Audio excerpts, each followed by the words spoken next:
सो D block elements,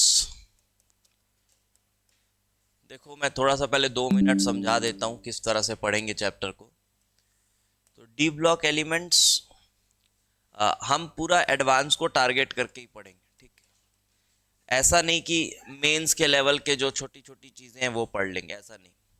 और इसमें advance और मेंस में फ़र्क क्या है वो बता दे रहा हूँ, ठीक। इस चैप्टर में क्या फ़र्क है दोनों में, देखो। ये चैप्टर को समझ लो, आप दो तरह से क्लासिफाई कर दियो आपने। चैप्टर को दो तरह से आपने डिवाइड कर दिया है। एक तो जहां पर आप थोड़े बहुत trends, electronic configurations and properties, ये सब पढ़ते हैं। General properties in electronic configuration trends, जहां पर प्रॉपर्टीज में आ जाती है ionisation energy, density, melting point, ये सब ट्रेंड जो है, साइज वाइज, ये सब चीज़ें आप यहाँ पढ़ लेते हो। ई डिग्री वैल्यूज वगैरह, ये चीज़ें आप पढ़ लेते हैं। और दूसरा क्या है, इंपॉर्टेंट डी ब्लॉक कंपाउंड्स। मेरे नज़र में ज़्यादा इंपॉर्टेंट ये है, इंपॉर्टेंट डी ब्लॉक कंपाउंड्स, ठीक है। अब इंपॉर्टेंट डी ब्लॉक कंपाउंड्स में अगर आप सिर्फ मेंस लेवल की बात करें तो मेंस लेवल में दो कंपाउंड्स पढ़ने हैं इसमें। यही फर्क है मेंस और एडवांस में। देखो ये मेंस और एडवांस दोनों का सेम है, ठीक। मेंस और एडवांस दोनों का ये सेम है। ये वाला पोर्शन उतना ही पढ़ना है, उसमें भी उतना ही पढ़ना है, उसमें भी। यहां पर मेंस में बेसिकली दो ही सॉल्ट्स हैं आपके पास, कौन से, potassium permanganate and potassium dichromate, KMnO4, K2Cr2O7। आपको ये यहीं पे पढ़ना है। लेकिन थोड़ा सा एडवांस में जाएंगे तो कुछ कंपाउंड्स और ऐड हो जाएंगे। जैसे कुछ सिल्वर के कंपाउंड्स ऐड हो जाएंगे, कुछ कॉपर के कंपाउंड्स ऐड हो जाएंगे, और उसके बाद फिर जिंक के कुछ कंपाउंड्स ऐड हो जाएंगे। तो इस तरह से कुछ कंपाउंड्स ऐड हो जाएंगे। तो आज के क्लास में हम मेक श्योर करेंगे भाई कि ये वाला पोर्शन आज हम पूरा खत्म कर लें, और नेक्स्ट क्लास में ये वाला पूरा पोर्शन खत्म करेंगे, ठीक है। सो 2 क्लास में इस तरह से पूरा डी ब्लॉक हम खत्म कर लेंगे। 2 क्लास में एडवांस तक का डी ब्लॉक खत्म हो जाएगा। चलिए तो शुरू करते हैं, और शुरू करेंगे विथ डी ब्लॉक एलिमेंट्स होते क्या हैं। ये आपने केमिकल पीरियोडिक टेबल में पढ़ लिया है कि होते क्या है डी ब्लॉक एलिमेंट्स। लेकिन अभी उनको थोड़ा लिस्ट करके उनकी इलेक्ट्रॉनिक कॉन्फ़िगरेशन वगैरह लिखेंगे, ठीक है। उनको लिस्ट करके उनकी इलेक्ट्रॉनिक कॉन्फ़िगरेशन वगैरह लिखेंगे। तो डी ब्लॉक एलिमेंट्स क्लासीफाई हुए हैं, शुरू यहीं से करते हैं। डी ब्लॉक एलिमेंट्स क्लासीफाई हुए हैं इनटू 3 कैटेगरीज। इनकी स्टडी ग्रुप वाइज से ज़्यादा हम पीरियड वाइज करते हैं, 3D, 4D एंड 5D। तो 3D सीरीज सबसे पहली चीज़ आपको करनी है भाई कि ये याद करना है। 3D, 4D, 5D के नाम आपको याद करने हैं, ये पहला टास्क है, ठीक। तो 3D तो याद ही रहता है, कोऑर्डिनेशन में पढ़ लेते हो, सक्टिव कर्मन, फेकोनिकुजन, ये याद हो गया।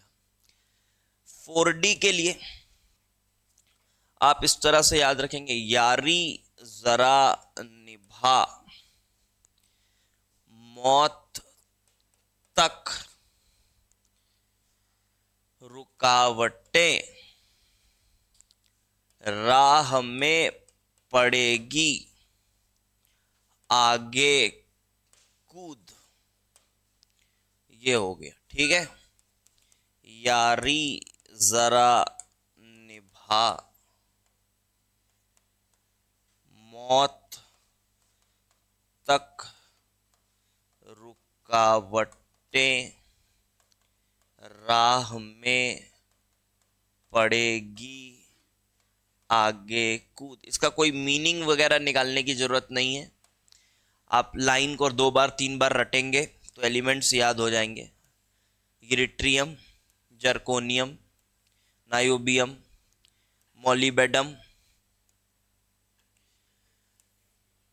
ठीक है। देन ये हो गया रदरफोर्डियम है शायद, and then rhodium, and then palladium, silver and cadmium, ठीक है।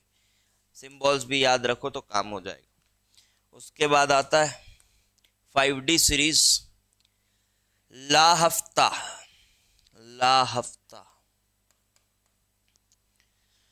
वरना रे, वरना रे, ओसामा सी इधर, पिटाई और होगी, पिटाई और होगी।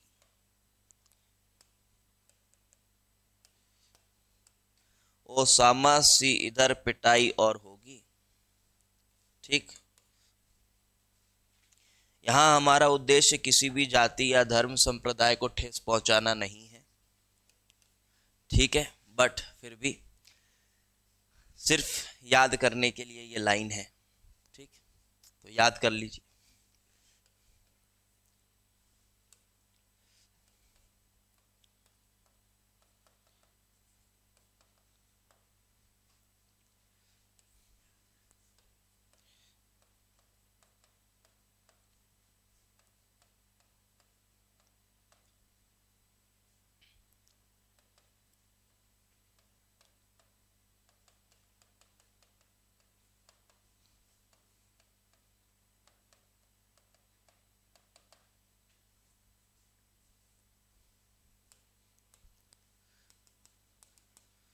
चलिए, तो ये 3 लाइंस हो गए। अब यहाँ पर अपन को एक चीज़ और याद करना पड़ेगा अच्छे से, वो है भाई इलेक्ट्रॉनिक कॉन्फ़िगरेशन में भी यहाँ पर काफ़ी एक्सेप्शंस हैं, है ना। खास कर कि N+L रूल भी यहाँ पर डिसोबे हो जाता है। अगर आपने गौर किया होगा तो N+L रूल भी यहाँ पर डिसओबे हो जाता है। तो चलिए एक बार देख लेते हैं कैसे डिसओबे होता है। अच्छा, ये 3D का तो आपको पता भी होगा, N+L रूल डिसओबे कहाँ होता है, क्रोमियम कॉपर। अब N+L रूल डिसओबे कैसे हो रहा है, क्योंकि N+L से बोला जाता है कि पहले जब तक 4s ना भर जाए तब तक 3D में नहीं जाना चाहिए इलेक्ट्रॉन। लेकिन जब आप यहाँ पर देखते हो क्रोमियम के केस में तो आप 4s1 3d5 पाते हो, एंड देन एक्सचेंज एनर्जी उसका रीजन बता देते हैं। ठीक, कॉपर में भी वही 4s1 और ये 3d10 चला जाता है। तो यहाँ तो पता है, बट यहाँ पर ये एक्सेप्शंस हैं कि नहीं, और हैं तो कहाँ कहाँ हैं, ठीक है, वो याद करना पड़ेगा। तो ये बेटा नायोबियम से लेके सिल्वर तक कंप्लीट ये एक्सेप्शन है। ठीक, अभी इलेक्ट्रॉनिक कॉन्फ़िगरेशन भी लिख के बताऊंगा एक एक। कहाँ से, Nb से लेकर सिल्वर तक ये कंप्लीट ये एक्सेप्शन है। एंड देन प्लेटिनम और गोल्ड में तो है ही, प्लेटिनम और गोल्ड में इधर। तो ये एलिमेंट्स आपको ध्यान रखने, देखो याद रखने वाला खेल ज्यादा है पहले वाले पोर्शन। सेकेंड वाला पोर्शन थोड़ा सा आपको सॉल्ट एनालिसिस जैसा लगेगा, जहां पर आप रिएक्शंस पढ़ेंगे, प्रिपरेशंस पढ़ेंगे, तो वो पोर्शन उस तरह का रहेगा। सेकेंड वाला पोर्शन थोड़ा मज़ा भी आता है पढ़ने में, ये वाला पोर्शन थोड़ा सा बोरिंग लगता है, बट याद करना जरूरी है। मेंस में तो आते ही है ना क्वेश्चन, इसे PYQs में तो दिख रहे होंगे, है ना, तो इसलिए याद करना जरूरी है। चलो, तो ये हो गया, ये इधर हो गया। अब आप यहाँ बोलोगे, जैसे मैं NB की बात करूँ, अगर मैं NB की बात करूं तो कॉन्फ़िगरेशन अगर आप टिपिकली देखें, ऊपर वाले का क्या है, वेनेडियम का क्या है, 4s2 3d3 है। वेनेडियम का तो 4s2 3d3 है। तो कायदे से जो NB का होना चाहिए वो होना चाहिए 5s2, क्या होना चाहिए NB का, 5s2, मैं यहीं लिख रहा हूं, चलो 5s2 3d3 होना चाहिए। लेकिन एक्चुअली में ये होता है 5s1 3d4। अब आप बोलोगे सर अभी तक तो हमने ये सुना था कि D5 और D10 जब अटेन करना हो तब लोग ऐसा करते हैं, लेकिन यहां पर फिर तर्क दे दिया जाता है, क्योंकि है तो वही कॉन्फ़िगरेशन S1 D4। ठीक, फिर तर्क दिया जाता है कि देखो जब ये D4 हो जा रहा है, D3 से D4 होने में एक्सचेंज एनर्जी थोड़ी तो बढ़ रही है ना, क्योंकि नंबर ऑफ अनपेयर्ड इलेक्ट्रॉन्स बढ़ रहे हैं। तो एक्सचेंज एनर्जी थोड़ी सी बढ़ जाने की वजह से वो इसको यहां से जो ट्रांजिशन करने में एनर्जी लग रही है उससे ज्यादा एनर्जी निकल जा रही है, क्या करने में, एक्सचेंज एनर्जी में निकल जा रही है। और आपको ये एक्सेप्ट करना पड़ेगा, because these are exceptions of N+L rule. कौन कौन से एक्सेप्शंस हैं आपको ऐसे करके पूरी लिस्ट बनानी है, फिर उसमें मार्क कर करके लिखना है। ठीक, तो यहां पर कॉन्फ़िगरेशन ये नहीं होता, दिस वाज एक्सपेक्टेड बट ये नहीं होता है, ये नहीं होता है। ये मैं ना ये लाइंस मिटा दे रहा हूं भी ताकि यहां स्पेस मिल जाए, कॉन्फ़िगरेशन लिख दूंगा, इधर कॉन्फ़िगरेशंस लिख दूंगा। चल, तो यहां पर जो एक्चुअल कॉन्फ़िगरेशंस है वो लिख रहा हूं एक्सेप्शंस वालों के, तो फटाफट से इनको लिख लेंगे आप। S1D4, अब 5 ऐसा ही ये पता है आपको, ठीक है, मैं सीधे S1D4 ऐसे लिख रहा हूं, S1D4, S1D5 मॉलिबेडम, S1D5, S1D6, सब में देखिए S1 ही है, then S1D7, S1D7, S1D8, S1D8 and palladium तो खैर बहुत ही अजीब है, बता रहे हैं उसके बारे में, S1D10, ये S1D10, हाँ पैलेडियम बता रहा हूं मैं, क्या पैलेडियम बता रहा हूं। देखो, जब आप बात करते हैं जनरल इलेक्ट्रॉनिक कॉन्फ़िगरेशन की, general electronic configuration D block elements का जनरल इलेक्ट्रॉनिक कॉन्फ़िगरेशन क्या बनेगा? आप बोलोगे n-1 d, कहां से कहां तक d? 1 से 10, और 1 से 10 और ns 1 या 2, ये बन रहा है ns 1 या 2, कुछ भी हो सकता है। 1 इसलिए हो रहा है क्योंकि n+l रूल वॉयलेट हो रहा है बहुत बार, और d तो 1 से 10 नॉर्मल है, ठीक। लेकिन पैलेडियम एक ऐसा बदमाश है जो कि इस जनरल इलेक्ट्रॉनिक कॉन्फ़िगरेशन को भी फॉलो नहीं करता, वो S0D10 है, ठीक है। S के इलेक्ट्रॉन से खत्म हो जाते हैं, क्यों हो जाते हैं ये सब में कोई दिमाग नहीं लगाना है, बस याद रखना है। तो ये जनरल इलेक्ट्रॉनिक कॉन्फ़िगरेशन है। जनरल इलेक्ट्रॉनिक कॉन्फ़िगरेशन में एक एक्सेप्शन है पैलेडियम का, PD। PD का कॉन्फ़िगरेशन होता है 4D10 5S0, 4D10 5S0, 4D10 5S0, यहां पर सीधे लिख सकते हो पैलेडियम के केस में 5S0 4D10, ये स्टार मार्क करेंगे पैलेडियम में। पहला टास्क यही है बेटा, आज पूरा इलेक्ट्रॉनिक कॉन्फ़िगरेशन और जनरल प्रॉपर्टीज अच्छे से पढ़ लेना है, जो जो पूछे जा सकते हैं।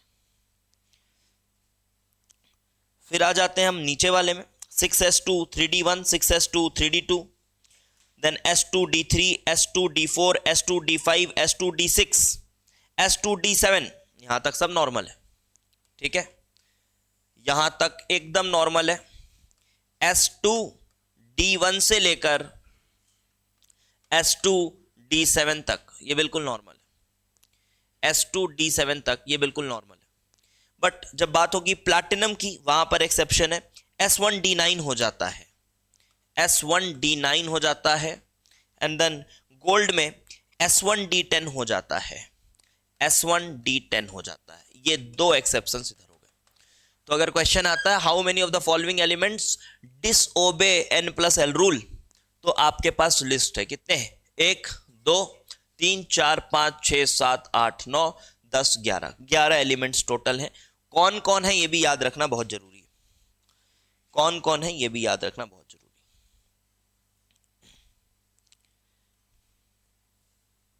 ठीक, अभी डी ब्लॉक एलिमेंट्स की थोड़ी सी आगे चर्चा और बढ़ाते हैं।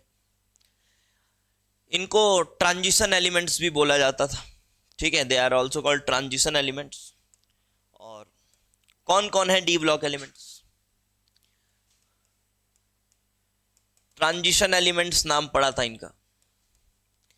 तो ट्रांजिशन एलिमेंट्स क्यों है ये? क्योंकि जब आप पीरियोडिक टेबल देखते हो तो क्या नजर में आता है कि इधर हैं सब मेटल्स और इधर हैं सब नॉन मेटल्स। तो ये एक तरह के नॉन मेटल से मेटल के बीच में ट्रांजिशन हो रहा है, और ये ट्रांजिशन के पीरियड में जो एलिमेंट्स पढ़ रहे हैं, ऑल्दो ये भी मेटल्स ही हैं, बट ट्रांजिशन के फेज में पढ़ रहे हैं, तो ऐसा नाम देने में तो कुछ भी बकवास सा दे देते हैं। तो क्या नाम दे दिए? ट्रांजिशन। बाकी कोई सीरियसली नहीं लेना है, ठीक है, ट्रांजिशन। अभी इनकी सबकी कॉमन प्रॉपर्टीज देखी गई। कॉमन प्रॉपर्टीज क्या देखे हो अभी तक? इसकी डिस्कशन करेंगे आगे, बट अभी कुछ कॉमन प्रॉपर्टीज आपने देखी होगी डी ब्लॉक एलिमेंट्स की अपनी जिंदगी में। पहला कॉम्प्लेक्सेशन। हाँ, ऑल्दो थोड़े बहुत पी ब्लॉक एलिमेंट्स भी कॉम्प्लेक्स बनाते हैं, लेड वेड का बन रहा था कॉम्प्लेक्स, है ना, आयोडाइड के साथ PbI4-, Hg भी बना रहा, खैर Hg तो डी ब्लॉक का ही हो गया। तो इस तरह से पी ब्लॉक वाले भी बना लेते हैं कॉम्प्लेक्स, हो जाता है। बिस्मथ का आयोडो कॉम्प्लेक्स पढ़े थे, BiI4-, only iodide which is coloured bismuth का, ठीक है। तो कॉम्प्लेक्स फॉर्मेशन टेंडेंसी ज्यादा होती है ना। बहुत रिजिड होके नहीं पढ़ना है कि सर ये नहीं, इसके अलावा भी तो कॉम्प्लेक्स बनाते हैं, लेकिन ज्यादातर कौन कॉम्प्लेक्स बनाते हैं? डी ब्लॉक वाले बनाते हैं। अच्छा, और कुछ प्रॉपर्टीज आपने देखी है। जैसे भी मैं बोलूं आपको कि बताओ दुनिया में जितने भी अभी तक आपने कैटलिस्ट पढ़े, तो अगर आप कैटलिस्ट का नाम दोगे तो देखना आप ना चाहते हुए भी डी ब्लॉक एलिमेंट्स का नाम उगल दोगे, है ना। निकल बोल दोगे, पैलेडियम बोल दोगे, आयरन बोल दोगे, प्लेटिनम बोल दोगे, है ना। तो इसका मतलब ये है कि ज्यादातर डी ब्लॉक एलिमेंट्स क्या प्रॉपर्टीज शो करते हैं? Catalytic properties.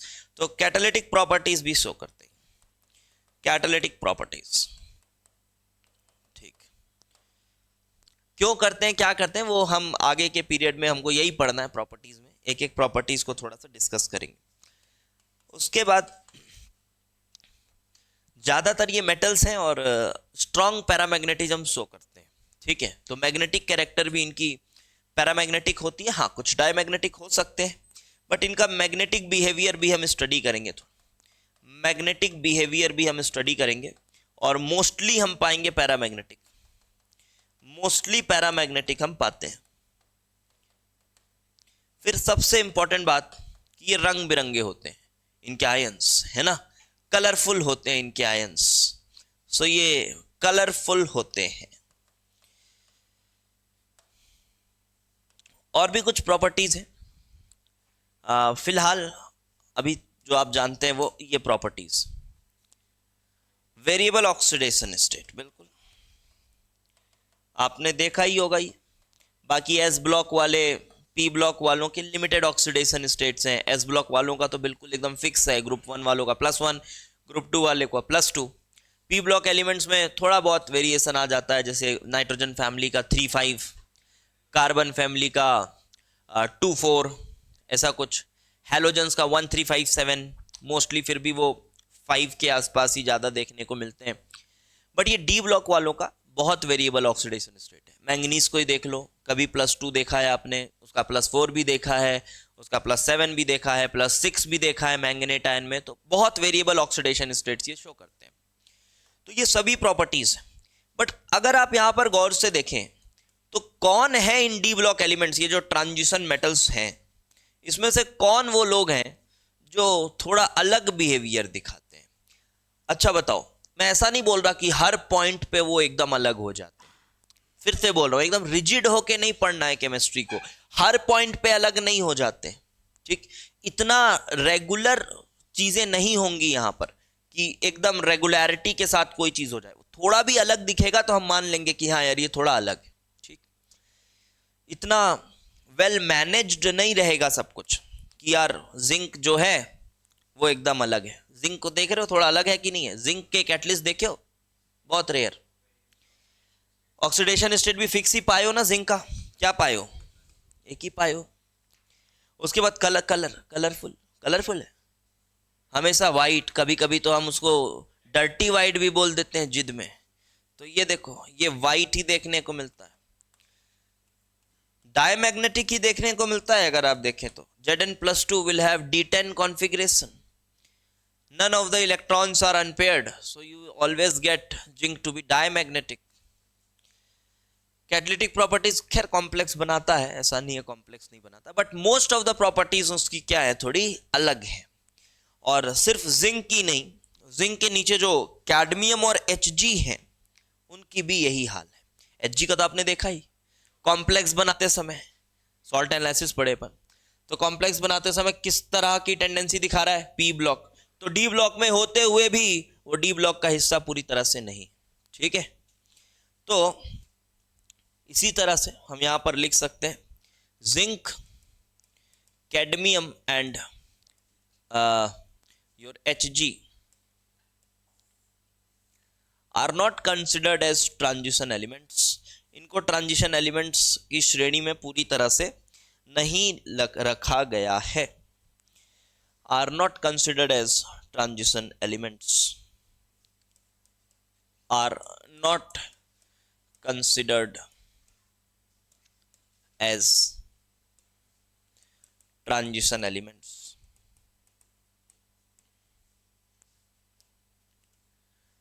Not considered as transition elements. तो फिर बोला गया भाई कोई डेफिनेशन बता दो, ऐसे थोड़ी ना अलग कर सकते हो हमको, हम कॉम्प्लेक्स तो बना रहे हैं ना, कॉम्प्लेक्स तो बना रहे हैं, तो ऐसे अलग नहीं कर सकते।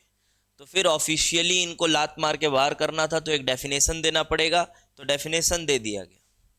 क्या डेफिनेशन दे दिया गया भाई? देखो ये ऐलान होता है कि अगर आपको ट्रांजिशन एलिमेंट कहलाना है तो आपके डी सबसेल में अनपेयर्ड इलेक्ट्रॉन होने चाहिए। कहाँ अनपेयर्ड होने चाहिए? डी में अनपेयर्ड होने चाहिए। अब आप बोलोगे sir copper copper copper, copper में क्या है कॉन्फ़िगरेशन, क्या कॉपर की? बोल। D9 है, D10 है ना, S1D10 अनपेयर्ड है नहीं, तो फिर बेचारा कॉपर भी बाहर हो जा रहा था। तो फिर दिमाग लगा के क्या बोल दिए कि चलो मोस्ट कॉमन ऑक्सीडेशन स्टेट जो है तुम्हारी, अगर उसमें भी अनपेयर्ड इलेक्ट्रॉन है तो तुमको डी ब्लॉक का मेंबर हम मान लेंगे। तो कॉपर बच गया, क्योंकि कॉपर का मोस्ट कॉमन +2 है, और +2 में अगर आप देखें तो S1 खत्म और D9 तो अनपेयर्ड इलेक्ट्रॉन बच गया। ठीक है, तो इन तीनों को बाहर निकालने की साजिश में क्या डेफिनेशन बनाया गया कि मोस्ट कॉमन ऑक्सीडेशन स्टेट या ग्राउंड स्टेट में अगर आपके पास अनपेयर्ड इलेक्ट्रॉन है डी में, तभी आपके पास हक है क्या कहलाने का? D block element. लिख लो, तो डेफिनेशन ये बन गया। हाँ, element must have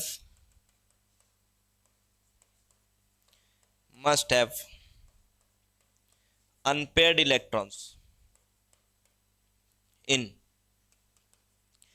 ground state या फिर in d orbitals n-1 d subcell, n-1 d subcell in ground state or in most common oxidation state.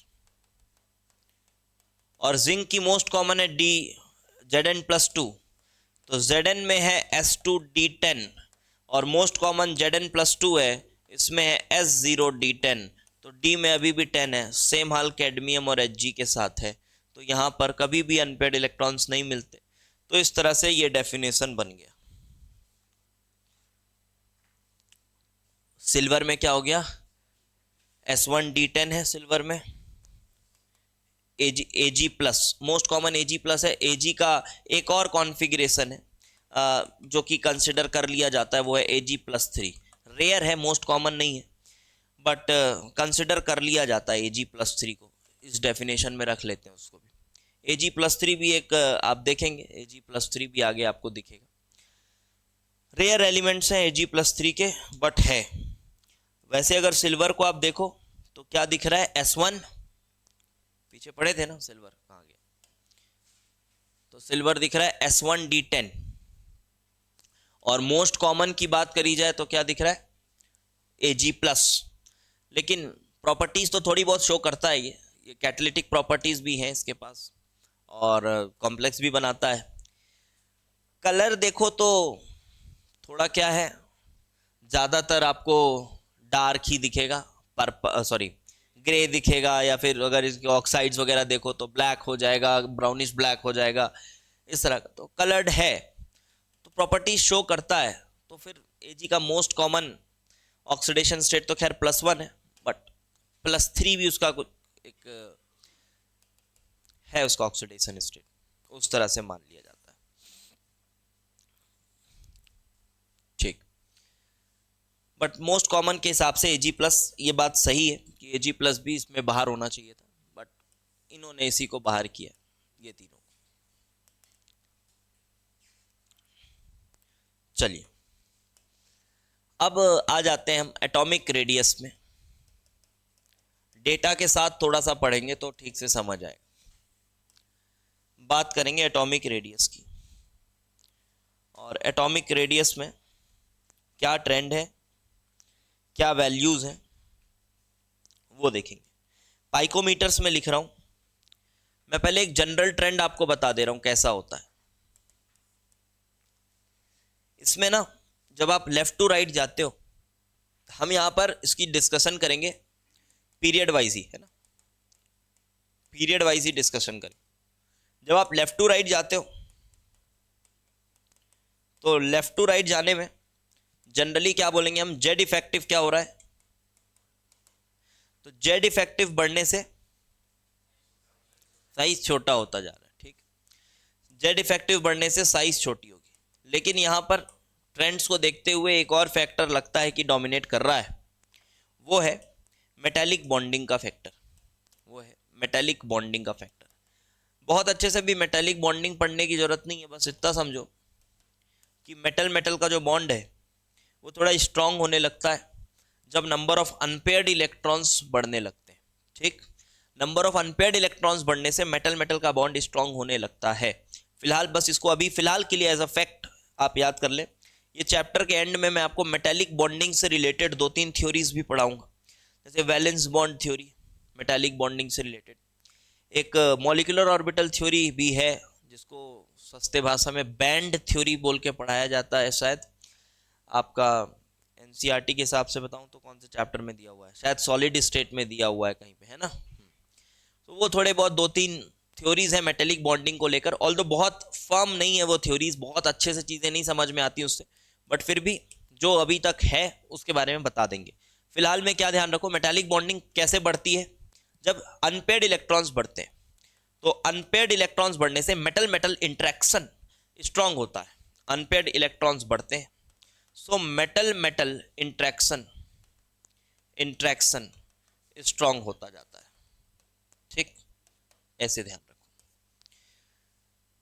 तो भाई जब बात करा जाए इसकी, तो अनपेयर्ड इलेक्ट्रॉन्स का क्या सीन है।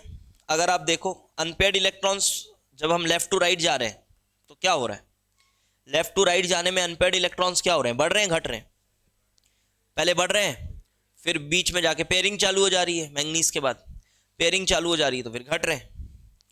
तो अनपेयर्ड इलेक्ट्रॉन तो पहले बढ़ रहे हैं फिर घट रहे हैं। तो साइज इनके हिसाब से अगर सिर्फ इसके हिसाब से गवर्न हो तो शुरू में अनपेयर्ड इलेक्ट्रॉन्स बढ़ रहे हैं, तो भाई देखो मेटल मेटल बॉन्डिंग स्ट्रांग होगी, और बॉन्डिंग स्ट्रांग होगी तो साइज क्या होना चाहिए, कम होना चाहिए।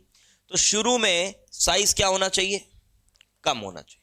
अच्छा, इसके हिसाब से भी कम होना चाहिए और इसके हिसाब से भी। दो फैक्टर्स हैं, क्या क्या फैक्टर्स बताया मैंने, एक जेड इफेक्टिव और एक मेटल मेटल बॉन्डिंग।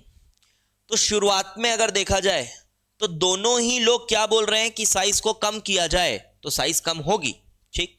लेकिन इसके बाद कुछ सर्टेन नहीं है, कुछ जब यहां से पेयरिंग शुरू हो जा रही है तो यहां पर अनपेयर्ड इलेक्ट्रॉन बढ़ रहे हैं, मेटल मेटल बॉन्डिंग कमजोर हो रही है, तो हो सकता है साइज थोड़ी सी बड़ी होने लगे।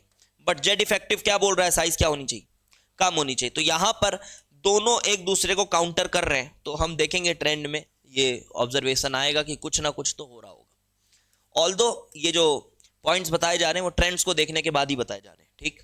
ऐसा नहीं कि इस पॉइंट के बाद ट्रेंड बन गया, नहीं, ट्रेंड पहले देखा गया उसके बाद ये पॉइंट्स उसको समझाने के लिए बताए गए। मैं आपको इस तरह से बता रहा हूँ कि आपको थोड़ा सा लॉजिकल लगे कि हाँ यार पहले पॉइंट्स बता दिए अब ट्रेंड बता रहे हैं तो ज़्यादा ठीक लगता है। चलो, तो ये कुछ ऐसा देखने को मिलता है, एटॉमिक रेडाई और घटता है, लगभग कांस्टेंट होता है फिर बढ़ता है, ठीक।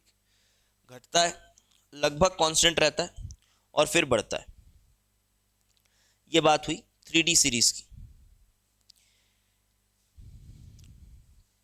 तो मैं नंबर्स के साथ बताता हूं आपको थोड़ा बहुत, ठीक है। लिख लो, नंबर याद नहीं करना है, ये ट्रेंड भी याद है तो ठीक है। नंबर यहां मैं लिख रहा हूं 3D के लिए।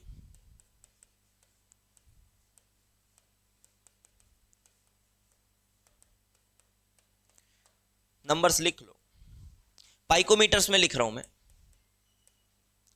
पाइकोमीटर्स में लिख रहा हूं 162।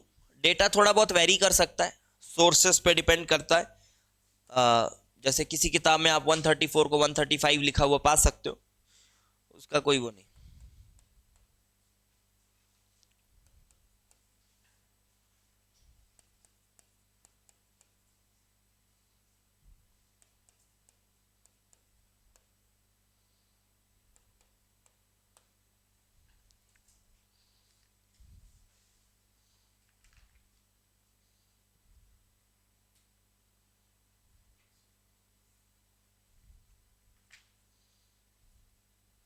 यहाँ पर ही गलत लिखा हुआ, इट शुड बी 128।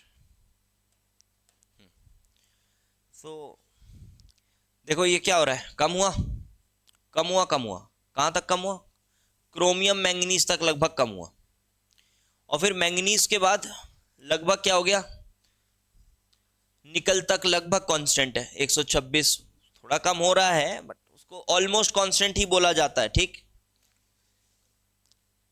यहां से निकल तक ऑलमोस्ट क्या बोलेंगे आप, कांस्टेंट। देखो यहां पर डिक्रीज, इसके जो ट्रेंड्स हैं भाई वो एस ब्लॉक वाले ट्रेंड्स नहीं मिलेंगे ना, कि रेगुलर नीचे जा रहा है, कोई एक का एक्सेप्शन हो गया, मस्त स्टार मार्क कर लिए, याद हो गया, ऐसा नहीं मिलेगा यहाँ, ठीक। उठपटांग मिलेंगे, बहुत क्लोज क्लोज मिलेंगे। आयनाइजेशन एनर्जीज तो और उठपटांग मिलेंगी आपको, तो आज उसी को देखना है ढंग से।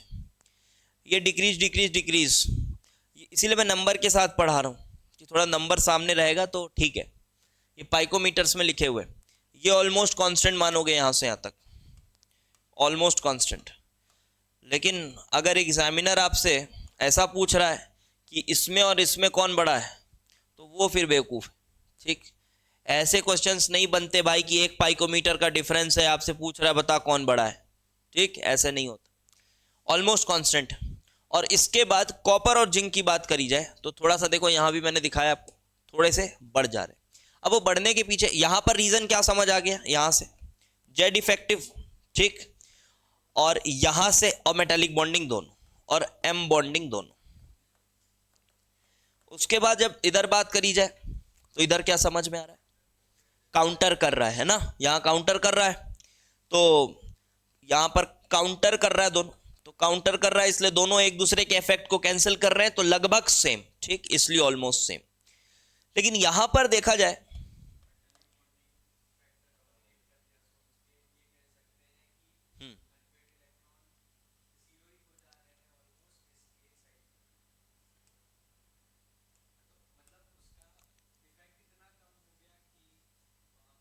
गुड, ठीक ठीक बात बोला, अभी तेरा तू सही सोचने लगा भाई, ठीक। केमिस्ट्री वाली सोच ये सही है, ऐसे ही पढ़ते हैं केमिस्ट्री को। तो यहाँ पे क्या हो गया कि भाई देख, मेटल मेटल बॉन्डिंग और जेड इफेक्टिव, तो दोनों ही लोग क्या बोल रहे थे कि साइज को कम किया जाए, साइज को कम किया जाए, दोनों ही बोल रहे थे। तो यहां पर क्या हो रहा है कि भाई जो मेटेलिक बॉन्डिंग है ना, मेटेलिक बॉन्डिंग एकदम पुअर हो गई दोनों में, क्योंकि क्या कॉन्फ़िगरेशन आ गया, D10, और D10 में zero unpaired electron, zero unpaired electron. तो ऐसे समझो मेरी बात, थोड़ा ये अजीब लगता है सुन के, पर ध्यान से सुनिए, या ऐसे सोचो, यहां पर ये दोनों ही कंट्रीब्यूट कर रहे थे इसको घटाने के लिए, अब यहां सिर्फ एक ही कंट्रीब्यूट कर रहा है इसको घटाने के लिए, तो ये बढ़ा नहीं, ऐसा नहीं सोचो, ऐसा मत सोचो बढ़ गया, ऐसा सोचो कि कम कम हुआ, ठीक है, कम कम हुआ है, क्योंकि और इसके कंपैरिजन में ठीक है, इसके कंपैरिजन में ऐसा सोचो जेड इफेक्टिव और वो दोनों एक दूसरे को काउंटर कर रहे थे, लेकिन यहां पर मेटेलिक बॉन्डिंग इसमें इतनी पुअर हो जाती है, इतनी पुअर हो जाती है कि साइज जो है वो हल्का बढ़ जाता है, साइज हल्का बढ़ जाता है, बस और कुछ नहीं सोचना, नहीं तो नहीं समझ में आएगा। तो ये इस यू को भी याद रखोगे तो भी चल जाएगा काम, और आई होप याद हो गया होगा, इसमें कोई दिक्कत वाली बात नहीं है।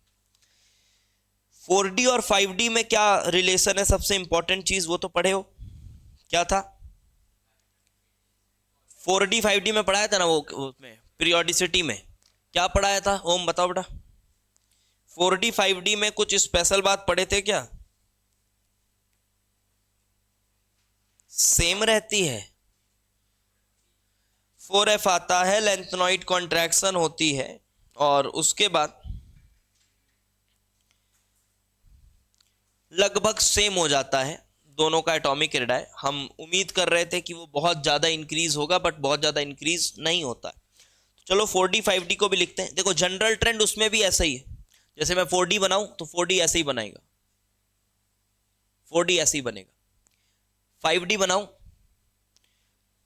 तो 5D, हाँ पहला वाला ऊपर रहेगा, क्योंकि लेंथनम में मैंने बताया था आपको उसमें 4F नहीं आया था, तो उसमें 4F नहीं आया था तो वो तो नॉर्मली ऊपर रहेगा। बट उसके बाद ये लगभग इसके साथ ओरिएंट रहते हैं, थोड़ा बहुत ज़्यादा रहता है, बट एक्सपेक्टेड तो था काफ़ी गैप आना चाहिए, बट नहीं आ रहा है। वो लेंथनॉइड कॉन्ट्रैक्शन पहले पढ़ा चुका हूँ। तो चलो यहाँ पर एक बार 4D 5D के भी ना रेड आई लिख लेते हैं, 4D एंड 5D, इसके भी रेड आई हम ढंग से लिख लेते हैं। तो लिखा जाए,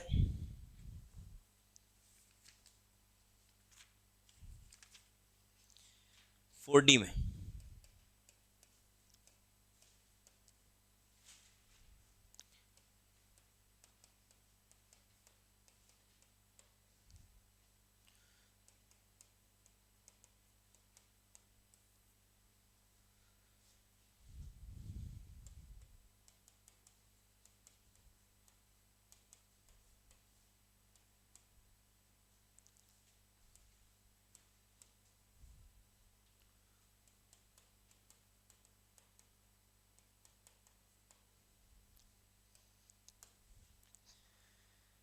180, 160 सब पाइकोमीटर्स में, 146, 139, 136, 134, 134, 137, 144 एंड 154। सेम ट्रेंड है, देख लो यहाँ तक डिक्रीज हुआ लगभग, यहाँ ऑलमोस्ट कांस्टेंट दिख रहा है, और फिर यहाँ 2 का लास्ट का इंक्रीज है। यहाँ पर बात किया जाए तो ये 187, तो देखो ये इंक्रीज हुआ है काफ़ी, इसको काफ़ी इंक्रीज मान सकते हो आप, 7 पाइकोमीटर्स का इंक्रीज हुआ है। और खैर इरिट्रियम तो कुछ ज़्यादा ही बढ़ गया था, 162 से सीधे 180, उसके पीछे कोई खास एक्सप्लेनेशन नहीं है। हाँ यही बोल सकते हो डी इलेक्ट्रॉन्स बढ़ रहे हैं तो भाई जेड इफेक्टिव थोड़ा तो बढ़ा होगा, तो थोड़ा तो जेड इफेक्टिव बढ़ा होगा। उतना ज़्यादा इंक्रीज की एक्सपेक्टेशन नहीं थी, लेकिन जितना डिक्रीज हो गया ना ये, उतना ज़्यादा भी डिक्रीज हम नहीं एक्सपेक्ट कर रहे थे। जैसे कि देखो ये 158 हो गया, देन 146, 139, 137, 139, 137, 135, 136, 138, 144, 157। देखो ये नंबर्स याद नहीं कर रहे हैं, ये जस्ट आपको एक आउटलुक देने के लिए कि ठीक है यार थोड़ा थोड़ा नंबर हमको दिख रहा है, तो थोड़ा अंदाजा हो जाता है कि क्या है। देखो लगभग सेम दिख रहा है, लगभग सेम, कोई कोई तो एकदम सेम हो गए, सेम या ज्यादा, देखो सेम या ज्यादा। और फिर अगेन वही ट्रेंड दिख रहा है कि यहां पर ये बढ़ा, तो ट्रेंड तीनों का वही है। साइज के बारे में अब समझ गए हो आप, ट्रेंड तीनों का यही है, लेकिन लैंथनम और स्कैंडियम वाले केस में, इरिट्रियम, लैंथियम, स्कैंडियम, लैंथनम काफी कुछ बढ़ा हुआ है। Reason we have already explained, because after lanthanum you have a gap of 14 elements, यहाँ पर 14 एलिमेंट्स का गैप आता है, और ये 14 एलिमेंट्स के जो गैप है इसमें 4f इलेक्ट्रॉन्स फिल होते हैं, 4f इलेक्ट्रॉन्स आर फिल्ड, जिसकी वजह से f की पुअर शील्डिंग इफेक्ट, f की पुअर शील्डिंग की वजह से जेड इफेक्टिव काफी बढ़ जाती है, जेड इफेक्टिव काफी बढ़ जाती है। तो ये हो गया।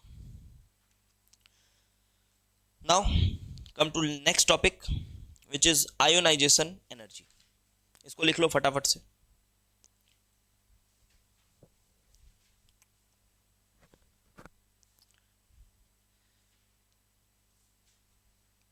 Then come to next topic.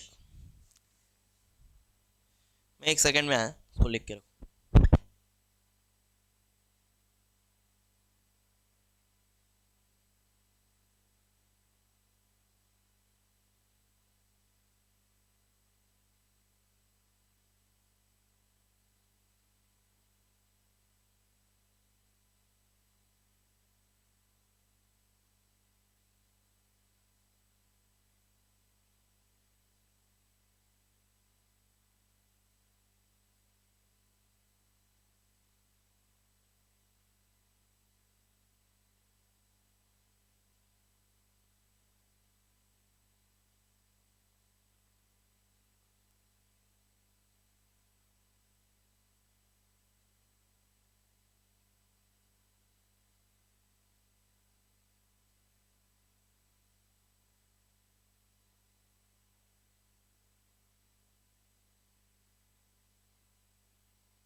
लिखो आयोनाइजेशन एनर्जी, आयोनाइजेशन एनर्जी का ट्रेंड।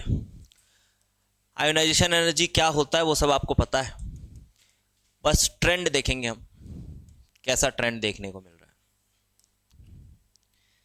तो यहां पर ना एक और अजीब सी चीज होती है जो आपके साथ शायद पहली बार हो रही। क्या होता है वो समझ लेते हैं।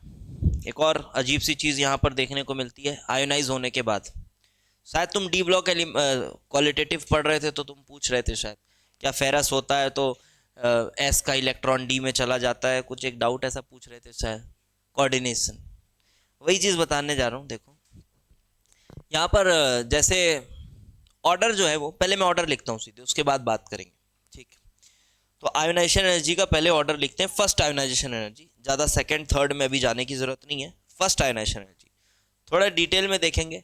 सिर्फ मैं यहाँ पर ट्रेंड लिख कर नहीं छोड़ दूंगा, मेंस के पर्सपेक्टिव से नहीं पढ़ रहे हैं तो सिर्फ ऐसा ट्रेंड लिख के नहीं छोड़ दूंगा, थोड़ा ध्यान से डेटा वेटा एनालाइज करेंगे फिर आगे बढ़ेंगे। 2 का 3 क्लास लग जाए चलेगा।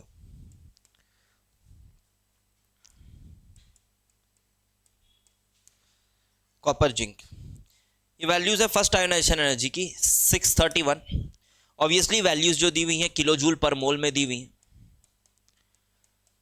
631, 656, 650, 653, 717, 762, 758, 736, 745 and zinc again 906, 906। तो आप जनरल एक्सपेक्टेशन क्या थी आपकी? जनरल एक्सपेक्टेशन क्या थी, क्या होना चाहिए था? बढ़नी चाहिए थी, लेफ्ट टू राइट है, बढ़ने लगी क्योंकि जेड इफेक्टिव बढ़ रहा है तो इलेक्ट्रॉन निकालना मुश्किल हो जाएगा वगैरह वगैरह जो है। अब यहां पर बढ़ गई, अरे वैनेडियम में तो कम हो गई, कैनेडियम से टाइटेनियम तक बढ़ी थी, वैनेडियम में कम हो गई, फिर बढ़ने लगी, लेकिन फिर कम हो गई, फिर कम हो गई, और फिर थोड़ी बढ़ी और उसके बाद फिर इकट्ठे बढ़ गई। तो भाई बहुत ही अजीब कुछ चल रहा है यहाँ, तो अलग ही गेम है, ठीक। तो इसका रीजन दिया जाता है एक रीऑर्गेनाइजेशन एनर्जी, जो काइंड ऑफ एक्सचेंज एनर्जी ही है, वो नाम है जबरदस्ती का। तो क्या होता है देखो, उसका नाम दे दिया जाता है। अगर आप ये नाम कहीं सुन लो तो बहुत ज़्यादा हड़बड़ाना मत। Reorganisation energy kind of exchange energy ही है ये, ठीक है। ये काइंड ऑफ एक्सचेंज एनर्जी ही है, कुछ नया नहीं। जितने ज़्यादा एक्सचेंजेस पॉसिबल होते हैं उतनी ज़्यादा एनर्जी रिलीज होती है, ये एक्सचेंज एनर्जी है। अब यहाँ पर क्या है देखो, जब आप बात करते हो टाइटेनियम से वैनेडियम जा रहे हो आप, तो समझो जैसे कि D14S2 ये कॉन्फ़िगरेशन था तुम्हारे स्कैनेडियम का, और तुमने इलेक्ट्रॉन निकाला, तो इलेक्ट्रॉन तुमने निकाला तो क्या हो गया कॉन्फ़िगरेशन? इलेक्ट्रॉन निकालने के बाद कॉन्फ़िगरेशन क्या हो गया? S1 एंड D1, यही हो गया ना, S1 D1। एंड देन आपके पास ये था D24S2, आपने इलेक्ट्रॉन निकाला, माइनस किया इलेक्ट्रॉन, तो ये क्या हो गया? S1 D2, ऐसा ही हुआ। वैसे ही जब आप D34S2 की बात कर रहे थे, यहां से जब इलेक्ट्रॉन निकाला आपने तो निकला यहां से S1, तो ये हो गया S1 D3। बट अब क्या हो जाता है कि ये जो इलेक्ट्रॉन निकालने के बाद, क्योंकि देखो जब आप इलेक्ट्रॉन निकाल रहे हो तो एक्चुअली में उसमें कौन सी चार्ज आ रही है? जब आप इलेक्ट्रॉन निकाल रहे हो तो कौन सी चार्ज आ रही है? प्लस। जैसे कोई स्कैनेडियम है तो स्कैनेडियम प्लस में कन्वर्ट हो गया, तो इसकी जेड इफेक्टिव क्या हो जा रही है, बढ़ जा रही है। पॉजिटिव चार्ज आ जाने से क्या हो रहा है, जेड इफेक्टिव बढ़ जा रही है। तो पॉजिटिव चार्ज आ जाने से जेड इफेक्टिव बढ़ जा रहा है, और अगर जेड इफेक्टिव बढ़ जा रहा है तो न्यूक्लियस के पास पुल करने की टेंडेंसी और बढ़ जाएगी। जेड इफेक्टिव बढ़ता है, न्यूक्लियस के पास पुल करने की टेंडेंसी बढ़ती है। अब यहां पर क्या होता है, मेरी बात को समझो, ये जो s के इलेक्ट्रॉन्स थे इनको n-1 d में खींच लिया जाता है, और ये एक्चुअली में d4 हो जाता है जेड इफेक्टिव बढ़ने की वजह से।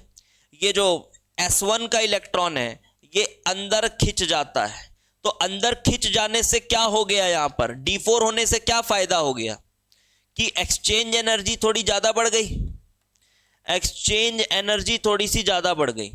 तो एक तो इलेक्ट्रॉन निकालने में तुमको लगी आयोनाइजेशन एनर्जी, लेकिन आयोनाइजेशन एनर्जी के बाद कॉन्फ़िगरेशन ये नहीं है, कॉन्फ़िगरेशन ये नहीं है, कॉन्फ़िगरेशन क्या है, d4 है। तो थोड़ी सी एनर्जी रिलीज भी हो गई, कौन वाली, एक्सचेंज एनर्जी। थोड़ी सी एक्सचेंज एनर्जी रिलीज भी हो गई, तो जो नेट आयोनाइजेशन एनर्जी है उसकी वैल्यू आपको उम्मीद से क्या मिलेगी, थोड़ी कम मिलेगी। तो जो भी लफड़ा यहां हो रहा है वो इसी की वजह से हो रहा है, जहां जहां ये लफड़ा हो रहा है ये इसी की वजह से हो रहा है।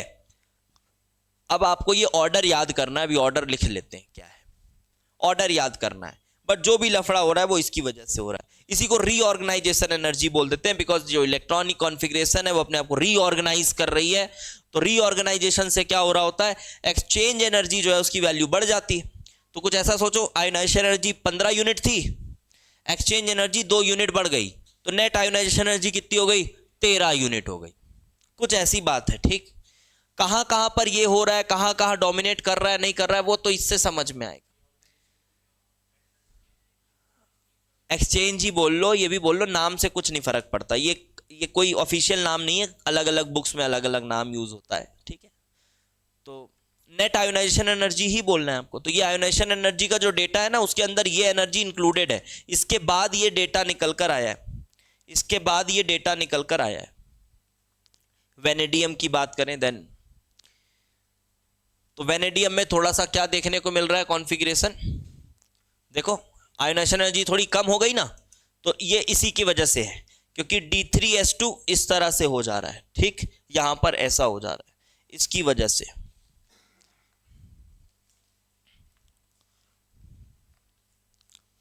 तो बस अब ऑर्डर में ट्रेंड लिख देता हूं इसका मैं सीधे सीधे ट्रेंड लिख देता हूं। तो इसका ऑर्डर कुछ इस तरह का है, स्कैनेडियम बढ़ा टाइटेनियम, लेकिन टाइटेनियम बढ़ा है वेनेडियम से, देन क्रोमियम बढ़ गया, मैंगनीज भी बढ़ गया, आयरन भी बढ़ गया, लेकिन अगेन आयरन बढ़ा है कोबाल्ट से, कोबाल्ट बढ़ा है निकल से, और फिर निकल से कॉपर और जिंक ये भी बढ़े। तो ये दो जगह अलग सा बिहेवियर दिख रहा है। वो बिहेवियर है एक यहां पर, और एक बिहेवियर है ये आयरन से निकल तक। देखो यही था ना, आयरन बढ़ा हुआ आया कोबाल्ट से, कोबाल्ट बढ़ा हुआ आया निकल से, ठीक है। यहाँ पर इसमें और इसमें कंपेयर काफ़ी मुश्किल है, ऑल्दो आप देखो तो ठीक है कॉपर की ज़्यादा हो रही है, नॉर्मली भी यही होना चाहिए था। क्रोमियम और टाइटेनियम में देखो, क्रोमियम टाइटेनियम से भी कम नज़र आ रहा है, टाइटेनियम से भी कम नज़र आ रहा है, क्रोमियम टाइटेनियम से भी कम नज़र आ रहा है। वैसे इन दोनों का कंपैरिजन उतना अच्छा नहीं है करना, रेगुलर कंपैरिजन देखो, आजू बाजू वालों को चेक करो बस, ठीक है, आजू बाजू वालों को चेक करो। इसमें तो काफ़ी मुश्किल है, काफ़ी मुश्किल है, क्योंकि वो 2-3 यूनिट से ऊपर नीचे हो रहा है, वो काफ़ी मुश्किल है। तो यहाँ पर ध्यान रखना है, टाइटेनियम वेनेडियम में रेगुलर से थोड़ा अलग ट्रेंड है, लेफ्ट टू राइट जाने में होना चाहिए था, बढ़ना चाहिए था, लेकिन यहाँ क्या हो गया, कम, ठीक। तो आजू बाजू वालों को चेक करो, फिर देखो ये आजू बाजू वाले में कम हुआ है, कम हुआ है तो ठीक है, सॉरी नहीं, बढ़ना चाहिए, अच्छा सॉरी यार 700 है, मैं 600 सोच रहा हूँ, वही बोले ये कैसे कम हो गया, बढ़ गया, ठीक है। फिर इधर फिर बढ़ गया, लेकिन फिर यहाँ पर देखो दिक्कत आ गई, ये बढ़ना चाहिए कम हुआ, बढ़ना चाहिए कम हुआ, ये सब किसकी वजह से हो रहा होगा, उसी रीऑर्गेनाइजेशन एनर्जी की वजह से हो रहा होगा। बस इतनी बात यहाँ ध्यान रखो। लेकिन अब मैं थोड़ा सा और अगर आगे जाऊं और बात करूं सेकेंड आयोनाइजेशन एनर्जी की, सेकेंड आयोनाइजेशन एनर्जी की जब बात करी जाए तब क्या होगा वो देखते हैं। सेकेंड आयोनाइजेशन एनर्जी की, भाई सेकेंड आयोनाइजेशन एनर्जी में सोचो एस का दूसरा इलेक्ट्रॉन भी निकल जाएगा, और अगर एस का दूसरा इलेक्ट्रॉन निकल गया, अभी तो ये बात की है कौन सी, first ionisation energy. Second ionisation energy क्या है, इसके बाद एक और इलेक्ट्रॉन निकालना है। तो भाई एस का एक इलेक्ट्रॉन निकल गया, अब मान ले भाई एस का दूसरा भी इलेक्ट्रॉन तू निकाल दे रहा है, कहीं कहीं ये हो जा रहा है, कहीं कहीं ये हो जा रहा है। एस का दूसरा भी इलेक्ट्रॉन अगर निकल गया तो फिर कोई रीऑर्गेनाइजेशन की पॉसिबिलिटी तो नहीं है, क्योंकि एस का कोई डी में कूद जाए ऐसा तो नहीं होगा।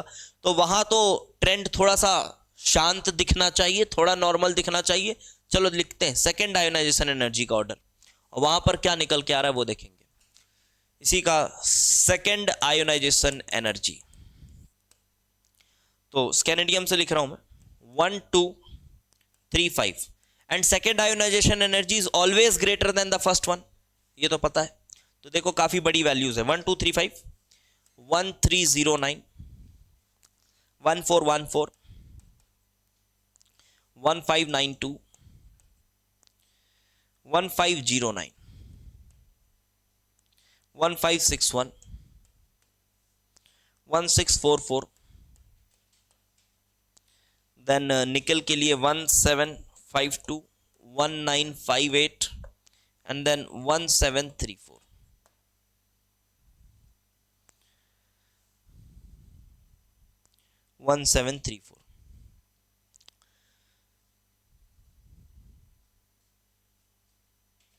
ठीक है, चलिए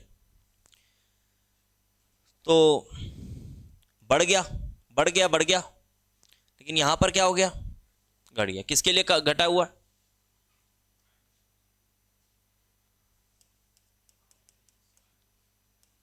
मैंगनीज के लिए घटा है।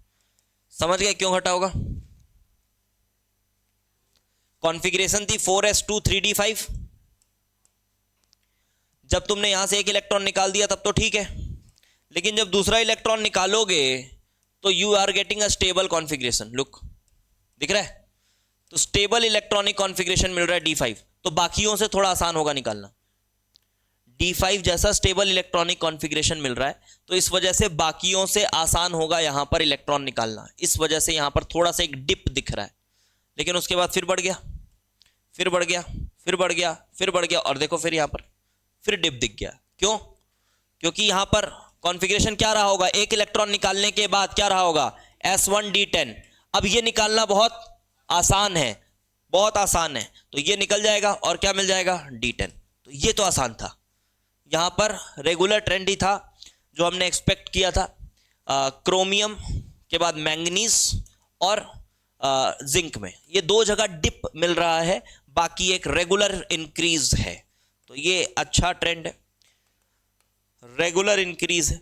देखो रीऑर्गेनाइजेशन एनर्जी का कॉन्सेप्ट अगर लगाएं तो ये दोनों फिनोमेनास भी समझ में आते हैं कि फर्स्ट आयोनाइजेशन एनर्जी में ऊपर नीचे हो रहा है, लेकिन सेकंड आयोनाइजेशन एनर्जी में ऊपर नीचे नहीं हो रहा है, क्योंकि रीऑर्गेनाइजेशन एनर्जी वहां काम कर रही है जो यहां काम नहीं कर सकती।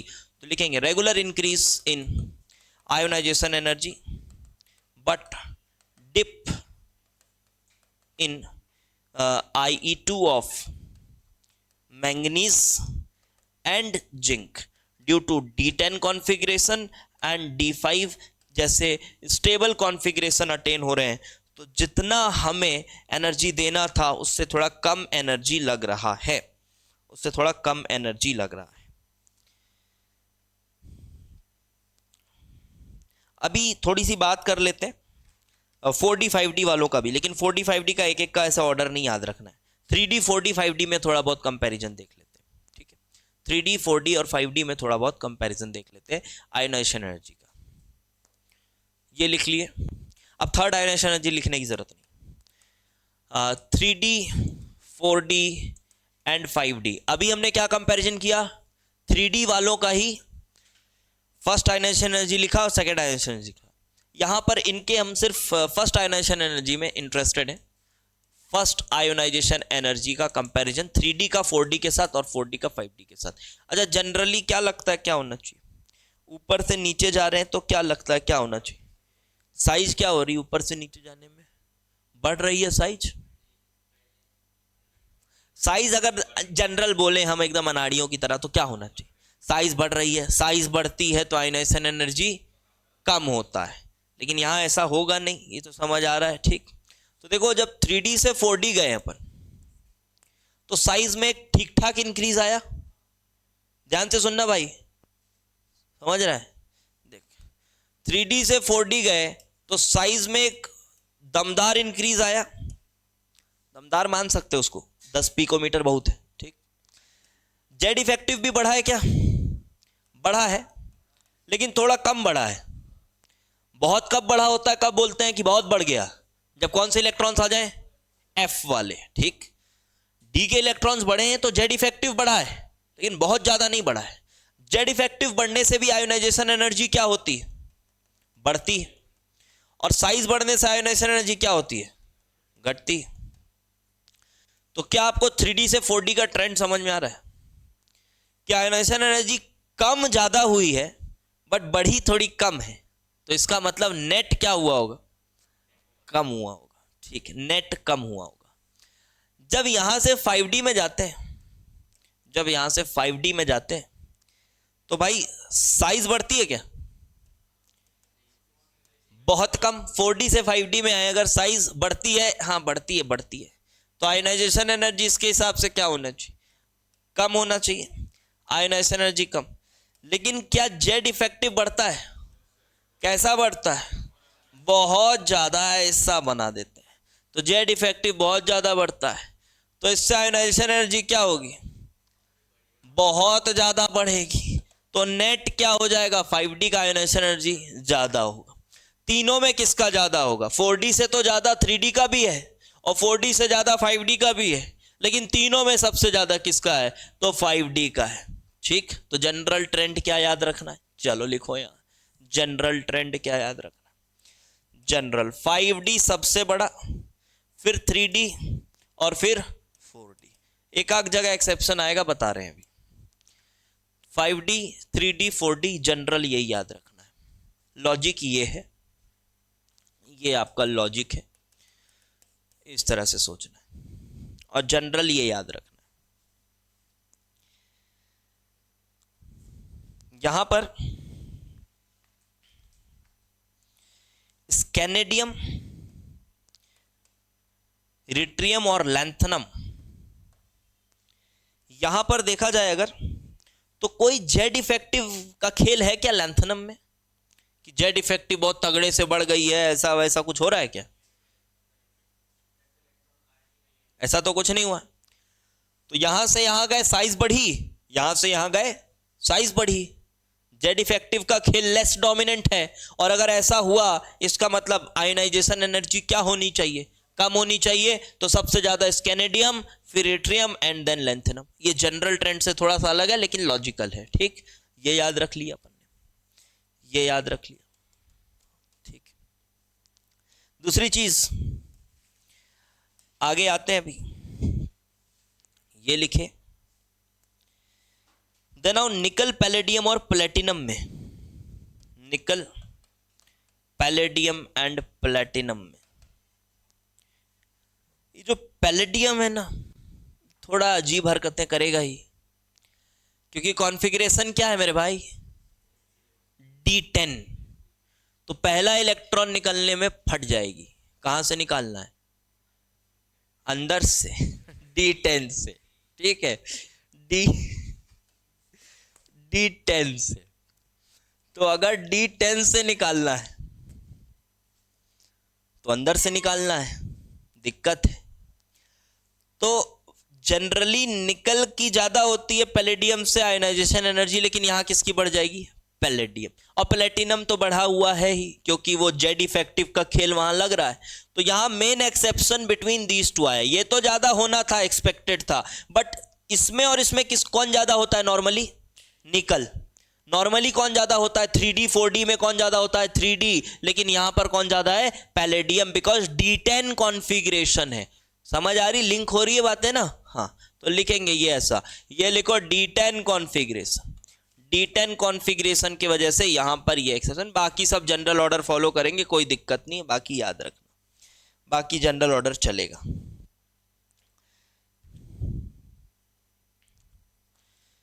बाकी जनरल ऑर्डर चलेगा।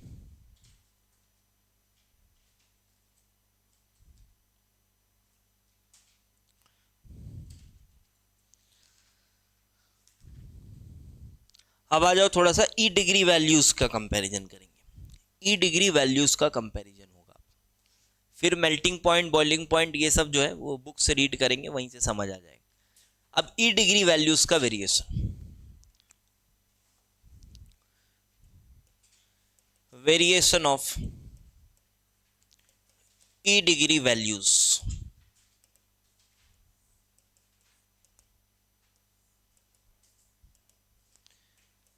तो यहां पर कुछ डेटाज हैं, एनसीईआरटी से लिए गए डेटाज हैं, और ई डिग्री वैल्यू कंपैरिजन, जैसे कि मैं शुरुआत में डेटा दूंगा m+2 का डेटा, ठीक है, m+2 का ई डिग्री। अब देखो आपने इलेक्ट्रोकेम और थर्मोडायनेमिक्स ठीक से पढ़ा है, तो इसमें कोई दिक्कत नहीं है, इसको समझने में, इसकी मतलब क्या होता है समझने में कोई दिक्कत नहीं है। m+2 का मतलब है हम m सॉलिड को m+2 एक्वस की बात कर रहे हैं, और ई डिग्री वैल्यूज पॉजिटिव होने का मतलब कि वो थर्मोडायनेमिकली फीजिबल है, मतलब वो होना आसान है, ठीक है। तो m इसका पॉजिटिव होने का मतलब है कि this is thermodynamically feasible.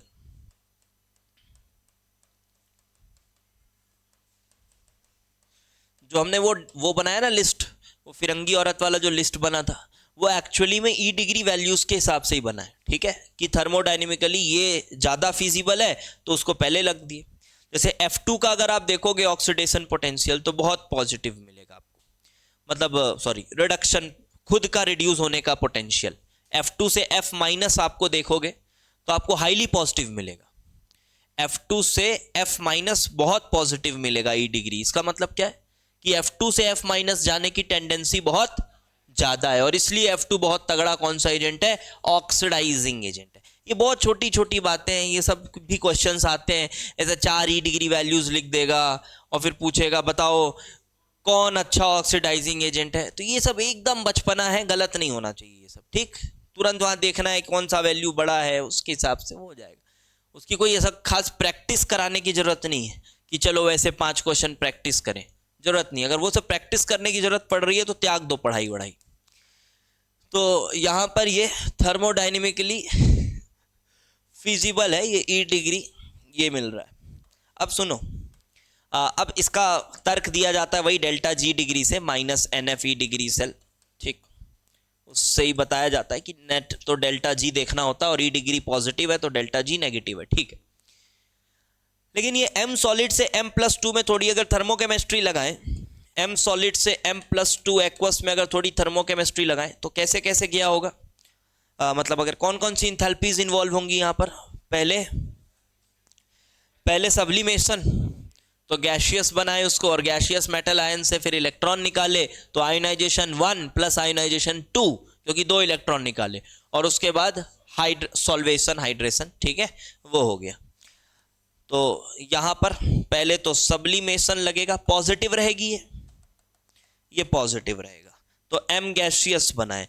M gaseous से IE1 और IE2 को साथ में लिख दे रहा हूं, तो ये बना दिया तुमने M+2 गैशियस, और फिर करा दिया इसका hydration. So the only thing which can make it feasible is what, hydration, ठीक है। हाइड्रेशन की वजह से ये फिजिबल हो सकता है। हाइड्रेशन अच्छी नेगेटिव होनी चाहिए, और एक चीज और है जो इसको सपोर्ट कर सकती है, मान लो ये दोनों चीजें लेस पॉजिटिव हो गई, तभी भी हो सकता है काम। खैर सब्लिमेशन बहुत ज्यादा काम नहीं आता, आप टेक्निकली आयोनाइजेशन एनर्जी और हाइड्रेशन को देख सकते हैं। अगर हाइड्रेशन एनर्जी अच्छी खासी नेगेटिव है और आयोनाइजेशन एनर्जी थोड़ी कम पॉजिटिव है, कुछ भी कर लो रहेगी तो पॉजिटिव ही, लेकिन अगर थोड़ी कम पॉजिटिव है तो हम बोल सकते हैं कि फिजिबिलिटी बढ़ गई। चलो, और आयोनाइजेशन एनर्जी में एक और कौन अच्छा रोल प्ले करता है वो आपने देख लिया है। एक तो जेड इफेक्टिव रोल प्ले करता है, और कभी कभी इलेक्ट्रॉनिक कॉन्फ़िगरेशन भी रोल प्ले कर देता है, इलेक्ट्रॉनिक कॉन्फ़िगरेशन भी रोल प्ले करता है। चलो आते हैं, अभी वैल्यूज लिखता हूं मैं, ठीक। M+2 M+2 की डेटा लिखता हूं मैं। तो टाइटेनियम से शुरू कर रहा हूं, titanium, vanadium, chromium, manganese,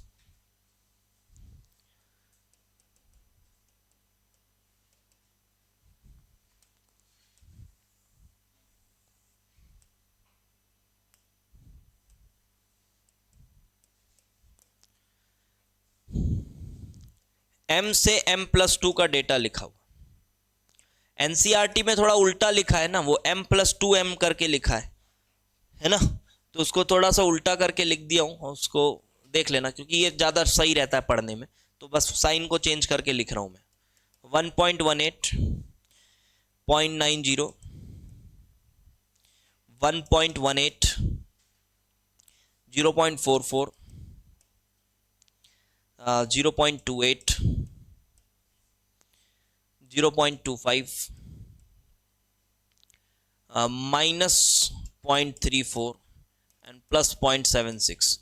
copper और जिंक का तो रटा ही होगा आपको, इतनी बार इलेक्ट्रोकेमिस्ट्री में इसके सवाल आ जाते हैं। सबसे पहला वही रहता है अपन जब गैल्वेनिक सेल पढ़ते हैं, डेनियल सेल, तो ये वैल्यूज होती है। चलो भाई, तो ये कुछ समझ में आ रहा है? फिजिबिलिटी क्या होते जा रही है? कम कम कम कम। मैंगनीज थोड़ा सा अलग बढ़ गया, फिर कम कम कम, बहुत कम, ठीक। उसके बाद फिर ये बढ़ गया। आसान है, आप बस इलेक्ट्रॉनिक कॉन्फ़िगरेशन के हिसाब से चेक करेंगे तो समझ आएगा। इलेक्ट्रॉनिक कॉन्फ़िगरेशन के हिसाब से चेक करेंगे तो समझ आएगा। तो जनरल में अगर आप I1 I2 दोनों को देख रहे हो ना, तो I2 तो नॉर्मली शो करता था टेंडेंसी। अभी IE1 भी पढ़ाया मैंने और IE2 भी पढ़ाया। I1 में क्या क्यों दिक्कत आती थी? रीऑर्गेनाइजेशन की वजह से। I2 नॉर्मल चलता था। जब I1 I2 दोनों का सम कर रहे हो तो ज्यादा डोमिनेटिंग चीज कौन दिखेगी? I2, क्योंकि वैल्यूज बड़ी थी। I2 is always greater than I1। यहां पर भी कुछ वैसी बात है, ये कम हो रहा है कम हो रहा है। अब आप बोलोगे वेनेडियम और उसमें तो सर एक्सेप्शन था। भाई I1 में था ना एक्सेप्शन, तो इसीलिए तो I2 भी पढ़ा दिया तुमको, ठीक। तो I2 ज्यादा डोमिनेटिंग है तो ठीक दिख रहा है। फिजिबिलिटी कम हो रही है। फिजिबिलिटी कम क्यों हो रही है? क्योंकि आयनाइजेशन एनर्जी बढ़ रही है ना, तो पॉजिटिव बढ़ जा रहा है। तो फिर डेल्टा एच नेट जो है वो थोड़ा सा पॉजिटिव टाइप दिख रहा है। हो सकता है नेट नेगेटिव हो, ठीक है। हाँ, नेट तो नेगेटिव ही है क्योंकि ई डिग्रीज है तो पॉजिटिव ना, ई डिग्री है तो पॉजिटिव वैल्यूज। तो 1.18 है। अब यहां पर ये कैसे थोड़ा सा ज्यादा फिजिबल हो जा रहा है? वही बात है, इसका I2 थोड़ा कम था ना, I2 थोड़ा कम था मेरे भाई, देख ले D5 हो रहा था, है ना। हाँ, IE2 इसका थोड़ा कम था, इस वजह से ऐसा हो रहा है। I2 लो था, ठीक। उसके बाद ये कैसे एकदम से कम हो गया? भाई फिजिबिलिटी खत्म हो गई इसकी, क्योंकि इसका जो I2 था बहुत ज्यादा था। एक तो अंदर से निकालना था और D10 से निकालना था, ठीक है। तो इसका I2 बहुत हाई था, देख लो, IE2 बहुत हाई था, देख लो।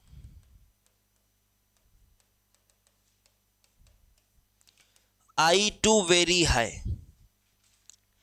बहुत हाई था इसका I2। इस वजह से ये इतना नेगेटिव हो गया कि ये नॉट फीजिबल हो गया, ठीक है। और ये बढ़ गया क्योंकि, ठीक है, इसका I2, इसका भी I2 हाई था ना।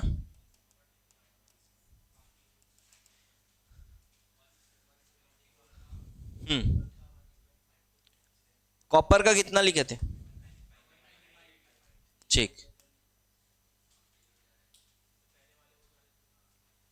तो ये रेगुलर है ना, ठीक। उसके हिसाब से देख लो। बस दिक्कत यहाँ पर M+2 और M, इसमें ज़्यादा दिक्कत नहीं है, ये नॉर्मल रेगुलर डिक्रीज है। और मैंगनीज और कॉपर में कुछ ज़्यादा सा डिक्रीज आ रहा है, बस खत्म करो। अब आएंगे M+2/M+3 की डिग्री वैल्यूज। M+2/M+3 की डिग्री वैल्यूज, इस पे आएंगे थोड़ा, m+2/m+3 की डिग्री वैल्यूज, इसको लिखते हैं।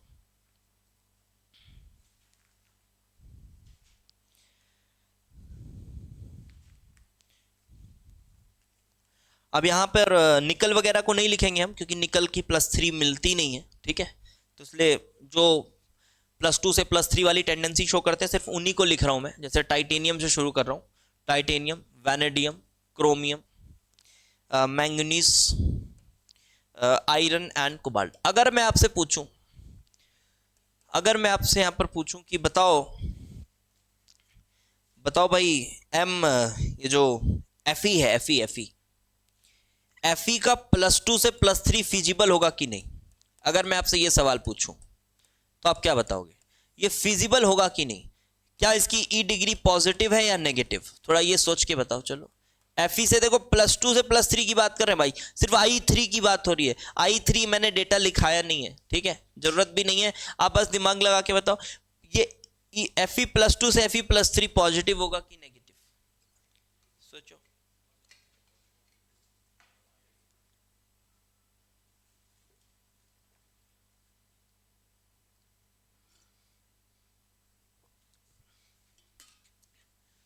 क्या लगता है नॉर्मली सोचने में?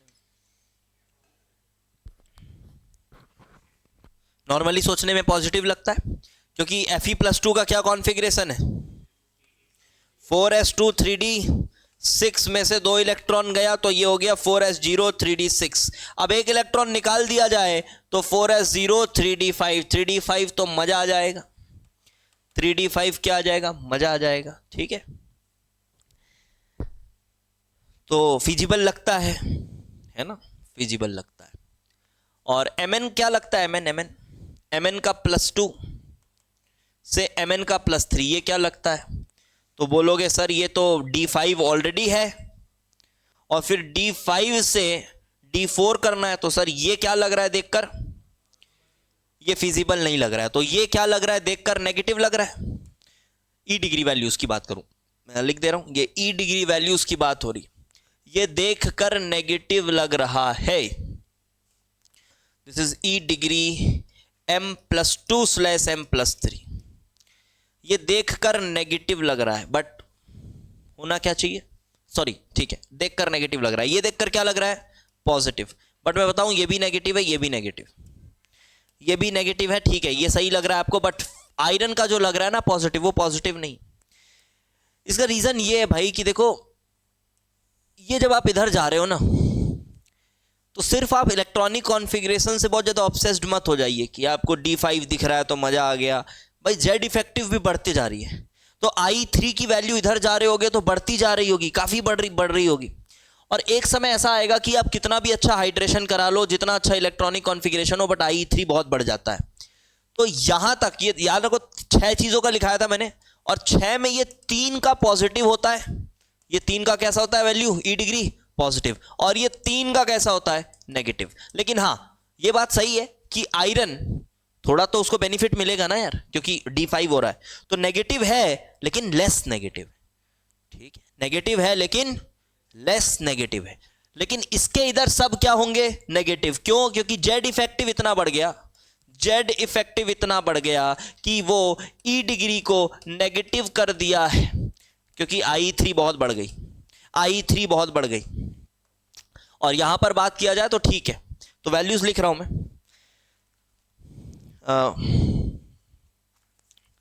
सो 0.37, 0.41, सॉरी 0.26। अलग अलग बुक्स में डेटा थोड़े बहुत ऊपर नीचे हो सकते हैं, बट ट्रेंड वही रहेगा। 0.41, देन इधर -1.57। देखो कितना ज्यादा नेगेटिव है manganese, -1.57। Iron is -0.77, less negative. And then -1.97, काफी नेगेटिव, क्योंकि बहुत राइट चले गए हो आप, बहुत राइट चले गए हो। और क्रोमियम की फिजिबिलिटी इन दोनों से क्या नजर आ रही है? बढ़ी हुई दिख रहा है, थोड़ी बढ़ी हुई। क्यों नजर आ रही है? क्योंकि ये थोड़ी बढ़ी हुई नजर आ रही है। तीसरा इलेक्ट्रॉन निकाल रहे हो आप, तीसरा इलेक्ट्रॉन निकाल रहे हो, तो यहां पर क्रोमियम का +3 है ना। क्या रीजन हो सकता है यहाँ पे? क्रोमियम का +3 थोड़ा एक्स्ट्रा स्टेबल दिख रहा है इनके कंपैरिजन में, शायद देखो थोड़ा एक्स्ट्रा स्टेबल दिख रहा है। Chromium +3 is extra stable, chromium +3 is extra stable, क्योंकि मतलब E डिग्री ऑफ Cr+2 से Cr+3 ज्यादा आ रही है, greater than E degree of इसके पहले वाले का। आनी कम चाहिए थी क्योंकि आयोनाइजेशन एनर्जी तो बढ़ रहा है ना। वेनेडियम टाइटेनियम दोनों से वेनेडियम +2+3 और even with E degree of कौन था, टाइटेनियम था ना पहला, Ti+2 Ti3। कोई लॉजिक बता सकता है क्या ये बढ़ा हुआ क्यों आ रहा है?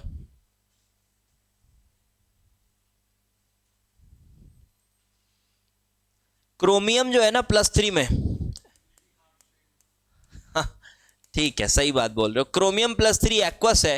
एक्वस मतलब एक्वा कॉम्प्लेक्स बनाकर है, ठीक है।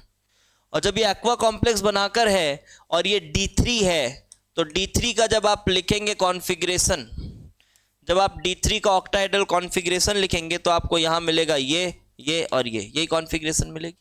और इसका क्या हो रहा है, जो T2G है वो एग्जैक्टली हाफ फील्ड है। तो जैसे D5 एक्स्ट्रा स्टेबल होता है, तो D3 भी अगर एक्वा कॉम्प्लेक्स बना रहा है तो वो भी एक्स्ट्रा स्टेबल आएगा। तो यहां पर जो एक्स्ट्रा स्टेबिलिटी का रीजन है वो है D3 half field, D3 half field, that is T2G3। तो इसकी वजह से कुछ एक्सचेंज एनर्जी निकली होगी, उससे फायदा हो रहा होगा। साथ ही साथ आपकी CFSE लो है, वो भी एक फेवरेबिलिटी का पॉइंट है। CFSE मोर नेगेटिव दिख रही है, CFSE भी काफ़ी नेगेटिव दिख रही है, वो भी एक पॉइंट है। साथ ही साथ मेन पॉइंट यही है कि exchange energy T2G3 half field है, तो ये अच्छी बात है। क्योंकि ऐसा जब अपन क्रोमियम ये लिख रहे हैं तो इसको देखकर आप बात कर सकते हैं, ठीक। तो इस तरह से क्रोमियम को समझाया जा सकता है। और फिर आयरन तो मैंने बता दिया क्या है, आयरन तो बता दिया क्या है, क्यों आयरन का इस तरह से पॉजिटिव लेस नेगेटिव वैल्यू आ जा रही है, आयरन की थोड़ी लेस नेगेटिव वैल्यू आ जा रही है। हाँ बोलो। D3 हाफ फील्ड क्या हुआ, हाँ बता दे रहा हूं, देखो यहां पर जब क्रोमियम आपके पास +3 स्टेट में है तो आप क्रोमियम एक्वस में अपने कन्वर्ट किया ना। ये जैसे यहां लिख रहे हैं तो मैंने पहले ही बोला था ये सब किस में, एक्वस। और जब क्रोमियम एक्वस में रहता है तो वो किस कॉम्प्लेक्स में रहता है, ऐसे एक्वा कॉम्प्लेक्स के फॉर्म में ही रहेगा। और अगर वो एक्वा कॉम्प्लेक्स में है तो जब इसको D3 कॉन्फ़िगरेशन थोड़ी स्पेशल हो जाएगी, जैसे D5 स्पेशल होती है। D5 स्पेशल क्यों होती है, क्योंकि पूरा एग्जैक्ट जो डीजेनरेट ऑर्बिटल्स होते हैं वो सब क्या हो जाते हैं, हाफ फील्ड। तो उसके वजह से एक्सचेंज एनर्जी मैक्सिमम पॉसिबल मिल जाती। तो वैसे ही अब यहां पर जो डीजेनरेट ऑर्बिटल्स हैं D5 नहीं है, अब यहां डीजेनरेट ऑर्बिटल्स कौन से हैं, D3 है। तो अब अगर D3 हाफ फील्ड है, अब अगर D3 हाफ फील्ड है तब आपको क्या मिलेंगे, मैक्सिमम एक्सचेंजेस, मैक्सिमम एक्सचेंजेस। और इस वजह से आपको यहां पर कुछ ज़्यादा ही एक्सचेंज एनर्जी रिलीज हो गई, एक्सपेक्टेशन से ज़्यादा, और यहाँ पर इसकी फिजिबिलिटी बढ़ गई। ये वैल्यूज़ थोड़े 3 वैल्यूज़ आपको याद रखने अच्छे से, कि क्रोमियम थोड़ा सा ज़्यादा पॉजिटिव होता है इन दोनों के कंपैरिजन में। पहला पॉइंट, ठीक, नोट करके लिख लेना ये पॉइंट जो याद रखना है। क्रोमियम थोड़ा ज़्यादा पॉजिटिव होता है इन दोनों के कंपैरिजन में, और आयरन थोड़ा लेस नेगेटिव होता है, मैंगनीज थोड़ा ज्यादा नेगेटिव होता है आयरन के कंपैरिजन में। M+2+3 की बात कर रहा हूं मैं, M+2+3 की बात कर रहा हूं।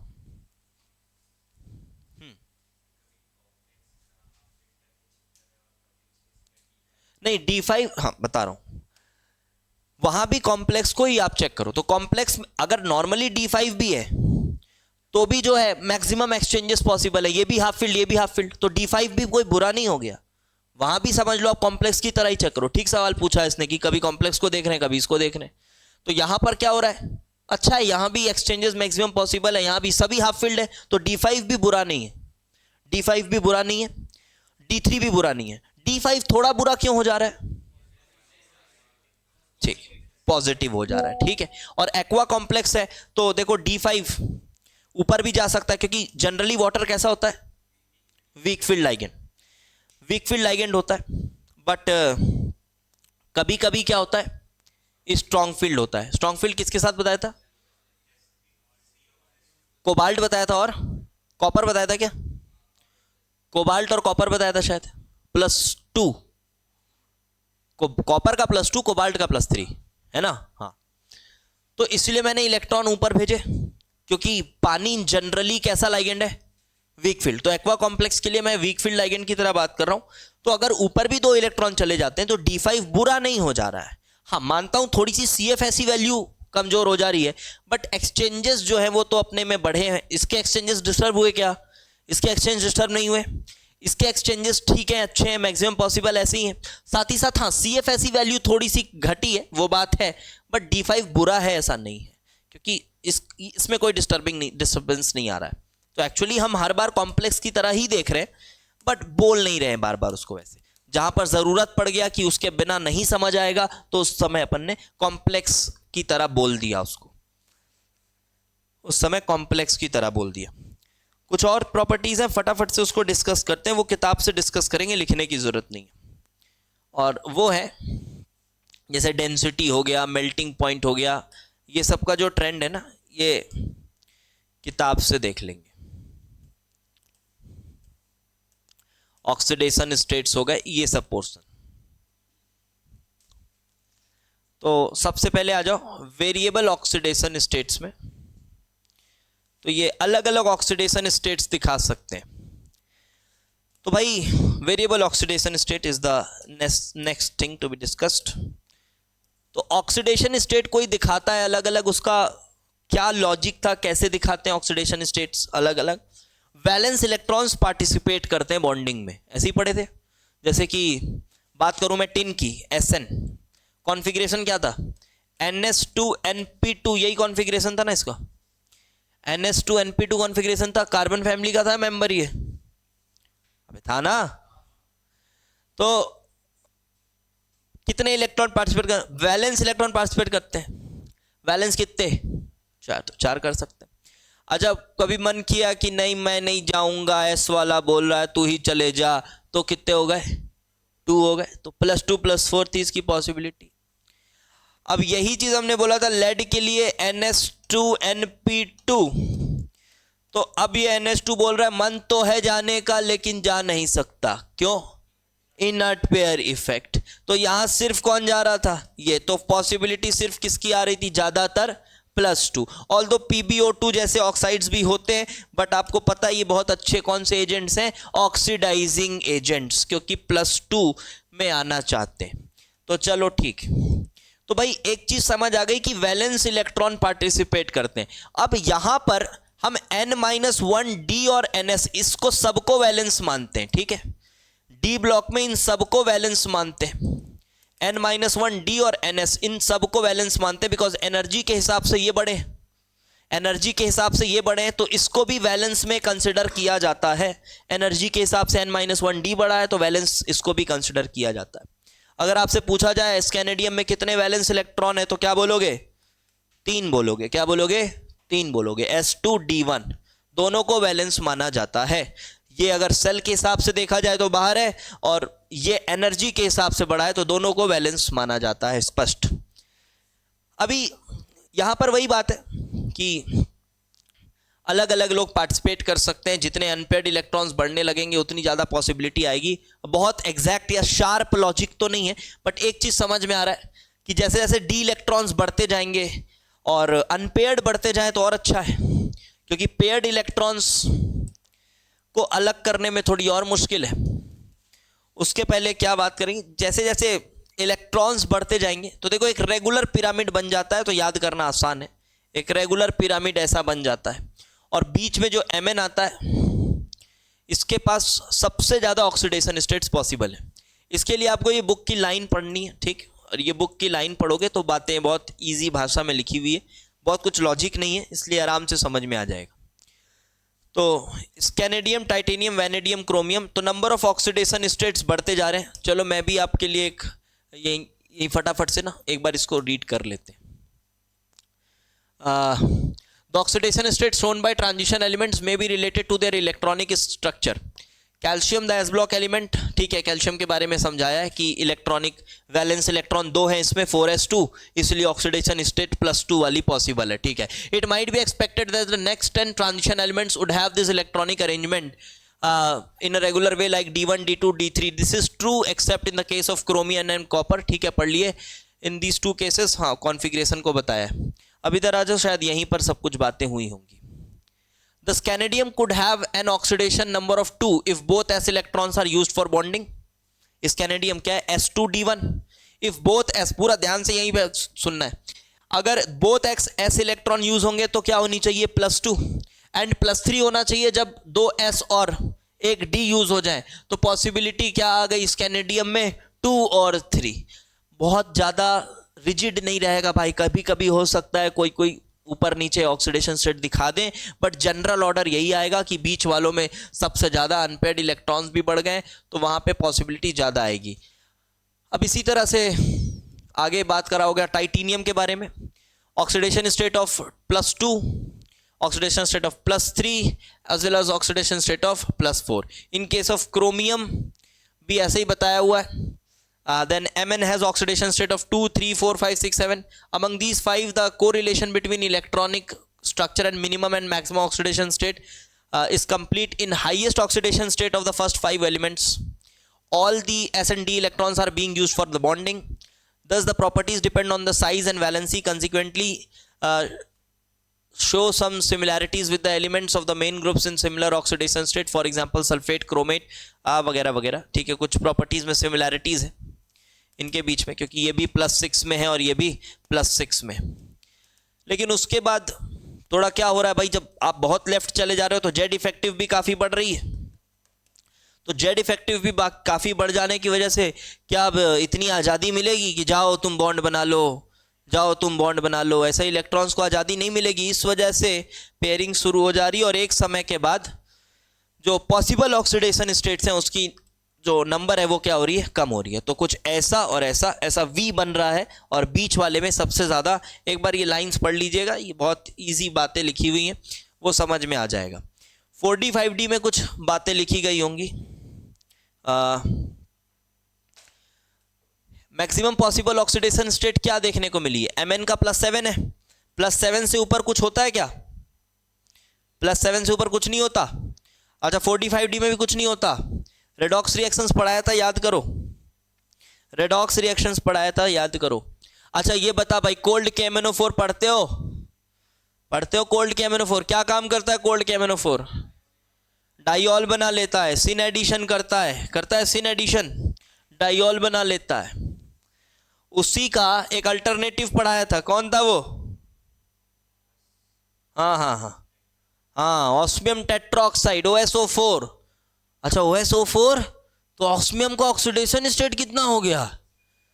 +8 हो गया। तो +7 से ऊपर भी हो सकता है, ऑस्मियम का होता है और Ru का होता है, ठीक है, 2 लोगों का होता है, किताब में लिखा हुआ है, पढ़ लेना। लॉजिक नहीं खोजना है उसके पीछे कि क्यों हो गया, क्या हो गया, किसका किसका हो रहा है +8, याद रखना है बस, ठीक। हर छोटी छोटी चीज में ऐसे दिमाग जबरदस्ती नहीं वेस्ट करना है। If D5 configuration is exceeded in the last 5 element, the tendency for all d electrons to participate in bonding decreases. समझ आ गई लाइन? जब मैं पढ़ रहा हूं तो साथ में दिमाग में चलते रहना है, ठीक है। ऐसा नहीं कि ये पढ़ने दो इसको, उसके बाद पढ़ लेंगे तो उसके बाद फिर अपन देखेंगे, ऐसा नहीं करना, ठीक। पूरा अटेंटिव रहोगे भाई यहाँ पे। तो जैसे D5 कॉन्फ़िगरेशन एक्सीड हो गई तो लास्ट 5 एलिमेंट्स के लिए सभी d इलेक्ट्रॉन्स बॉन्डिंग में चले जाए, इसकी टेंडेंसी थोड़ी घट जाती है, जेड इफेक्टिव वगैरह बढ़ रहा होगा। Thus Fe has maximum oxidation state of +6. However, the second and the third element in the maximum oxidation state of +4. अब ये जहां पर इन्होंने however लिख दिया, मतलब समझ लो कि भाई इनको भी नहीं पता है, ठीक, और कुछ है ही नहीं, कोई रीजन ही नहीं। बोल रहा है ठीक है ऐसा होता है, बट फिर भी अब ये दोनों बेचारे अपनी टेंडेंसी शो कर रहे हैं तो उसके लिए कुछ किया नहीं जा सकता। This difference between this and this is attributed to the increase size. चलो एक और लॉजिक चपका दिया गया आपको कि भाई देखो साइज बढ़ गई है, तो साइज बढ़ गई है तो इलेक्ट्रॉन छोड़ना क्या हो गया, आसान हो गया। लेकिन अब आप यहाँ पर क्या बोलोगे भाई, ऑस्मियम और ये दोनों, ऑस्मियम तो नीचे आ रहा था ना, कहाँ आ रहा था, ये तो एफी के नीचे आ रहा था। तो भाई यहाँ पर ये एफई के नीचे आ रहा था, तो भाई आयोनाइजेशन एनर्जी तो इसकी थोड़ी हाई थी ना यार, ये 5D वाला था, 5D वाला था। तो आप बोलोगे सर आयोनाइजेशन एनर्जी तो हाई थी, तो फिर ज्यादा इलेक्ट्रॉन लूज करना तो अलाउ नहीं होना चाहिए। लेकिन फिर भी ये क्या शो कर रहा है, +8 शो कर रहा है। तो देखो वो अलग चीज़ है, आयोनाइजेशन एनर्जी डिफाइन किया था आपने गैसियस एटॉमिक स्टेट से, थोड़ा सा आइडियल सा डेफिनेशन था, और यहाँ पर वो बॉन्ड बना रहा है किसी भी स्टेट में है, तो यहाँ पर क्या बोल दिया है, हो सकता है किसकी वजह से हो रहा हो, साइज की वजह से। बहुत ज़्यादा दिल से नहीं लेना है इनको, ये जो एक्सप्लेनेशन है ये साइज की वजह से, साइज तो बड़ा था ना, साइज का डेटा देखोगे तो OS का साइज क्या था, बड़ा था, तो बोल दिया ठीक है साइज की वजह से सोच लो, ठीक। Then the main difference as follows. In group 8, in the iron group, the third element, second and third element show the maximum oxidation state. ठीक है, ये ऑक्सीडेशन स्टेट के बारे में बताया हुआ है। और फिर क्या बताया हुआ है दूसरा point, the electronic structure of the atoms in the second and the third groups do not always follow the pattern of the first row. ये इलेक्ट्रॉनिक कॉन्फ़िगरेशन लिखा है पैलेडियम का, ठीक है, इलेक्ट्रॉनिक कॉन्फ़िगरेशन एक्सेप्शन था नीचे, और प्लैटिनम में भी एक्सेप्शन था, निकल में एक्सेप्शन नहीं था। वही बातें हैं, कुछ नया नहीं है, इलेक्ट्रॉनिक कॉन्फ़िगरेशन लिखा हुआ है। और फिर यहाँ पर स्टेबिलिटी बताया है, कौन सा ज़्यादा स्टेबल है कौन सा नहीं है, वो आपको पता है, D5 स्टेबल है, D10 कम स्टेबल है, वगैरह वगैरह, ये सब कुछ बातें यहाँ पर की गई होंगी, ठीक। अब कॉम्प्लेक्स बनाने की टेंडेंसी इनके पास होती है, इसके बारे में कुछ बातें बताई गई हैं यहाँ पर। कॉम्प्लेक्स बनाने की टेंडेंसी होती है, ये पढ़ने की ज़रूरत है नहीं क्योंकि आपने पूरा कोऑर्डिनेशन केमिस्ट्री चैप्टर पढ़ लिया है, ठीक। तो यहाँ पर उसका ब्रीफ बताया गया है कि भाई इसके पास कॉम्प्लेक्स बनाने की टेंडेंसी होती है।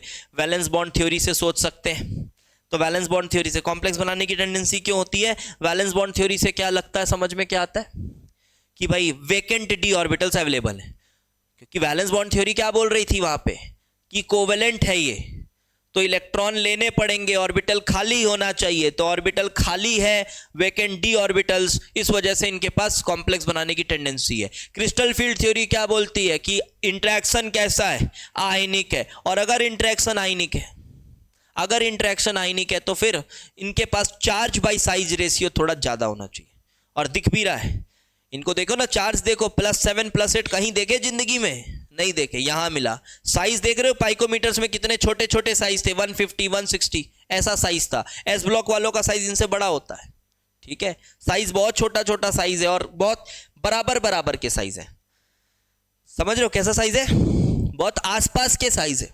और अगर आसपास के साइज होते हैं ना तो एटम्स की मिक्सिंग भी बहुत आसान होती है, समझ रहे हो, ऐसा पिघला के ऐसा कर दो, ऐसा तो मिक्सिंग बहुत, तो अलॉय अलॉय बनाना क्या हो जाता है, काफ़ी आसान हो जाता है, ठीक है। तो अलॉय फॉर्मिंग टेंडेंसी भी आपने देखे होंगे, कोई भी अलॉय बोलो तो आपको D ब्लॉक ही निकलेगा मुंह से, ठीक। तो अलॉय बनाने की टेंडेंसी भी इसलिए हाई रहती, कॉम्प्लेक्स बनाने की टेंडेंसी इसलिए हाई रहती। कुछ और physical properties, melting point, density, ये कल की क्लास में थोड़ा सा पढ़ लेंगे, एंड देन जो मेन पोर्सन है वो पढ़ेंगे, कौन सा, KMnO4 K2Cr2O7 and then some D block compounds. Although KMnO4 K2Cr2O7 का मैक्सिमम पार्ट हमने पढ़ लिया है सॉल्ट एनालिसिस में, ठीक है, तो सॉल्ट एनालिसिस में मैक्सिमम पार्ट पढ़ लिया है। चलो तो उसमें से एक चीज़ मुझे बता दो, क्रोमेट का सबसे बढ़िया टेस्ट मेरे को बता दो कोई, चलो बेटा बोलो, क्रोमेट का सबसे मज़ेदार टेस्ट जो थोड़ा अलग सा टेस्ट था, जिसमें आपको मैंने बोला कि one of the chemicals that you have to use is hydrogen peroxide. तो आप क्रोमेट का क्या टेस्ट करके बताएंगे, बताइए जल्दी। हाइड्रोजन परऑक्साइड का इस्तेमाल करते हुए आप क्रोमेट का मेरे को एक बढ़िया जानदार टेस्ट बताइए कोई सा, कुछ याद आ रहा है, नहीं याद आ रहा है? चलो एक और केमिकल दे दिया तुमको, एमाइल अल्कोहल। अब बताओ, अभी भी नहीं याद आ रहा है? अच्छा, एमाइल अल्कोहल क्या था? पेंटाइल था, ठीक। तो फिर टेस्ट नहीं याद आ रहा है? क्रोमेट या डाइक्रोमेट दोनों के लिए वो टेस्ट था। तितली याद आई? अब याद आ गया। तो क्या था वो? Cr2O7 हो या क्रोमेट हो, दोनों में जब हाइड्रोजन परऑक्साइड डालोगे तो ये ऑक्सीडाइज कर देता है बेसिक मीडियम में, किसमें? CrO5 में, जिसमें 2 परऑक्साइड लिंकेज होती है। ब्लू कलर दिखने लगता है, और ब्लू कलर रखे रखे ऑन स्टैंडिंग ग्रीन हो जाता है, क्योंकि वो फिर Cr+3 में कन्वर्ट हो जाता है। यही था टेस्ट, 2020 एडवांस में पूछा गया था, स्पेशली बताया था ये बात। और अगर एमाइल अल्कोहल या फिर डाइएथाइल एथर वगैरह डाल दोगे तो CrO5 कॉम्प्लेक्सेट होके स्टेबल हो जाता है, फिर उसकी डीकलराइजेशन नहीं होती, वो ब्लू कलर परमानेंट हो जाता है। ये सबसे इंपॉर्टेंट टेस्ट है आपके क्रोमेट डाइक्रोमेट का, ठीक है ना? हाँ, तो आगे KMnO4 और उसमें जो पढ़ोगे मेजर पोर्शन सॉल्ट में पढ़ा हुआ है, लेकिन कुछ जो इंपॉर्टेंट और कंपाउंड्स आएंगे, जैसे silver chloride, copper chloride, zinc chloride, इस तरह के कुछ कंपाउंड आएंगे, उसमें हम पूरी सॉल्ट की पढ़ाई करेंगे। अभी वहां पर तो सिर्फ आयंस की पढ़ रहे थे कि मैंगनेट आयन, और यहाँ पर पूरे सॉल्ट की प्रॉपर्टीज पढ़ेंगे। तो ये थोड़ा सा एडवांस के लिए इंपॉर्टेंट है, ठीक है? जाओ फिर मिलते हैं कल।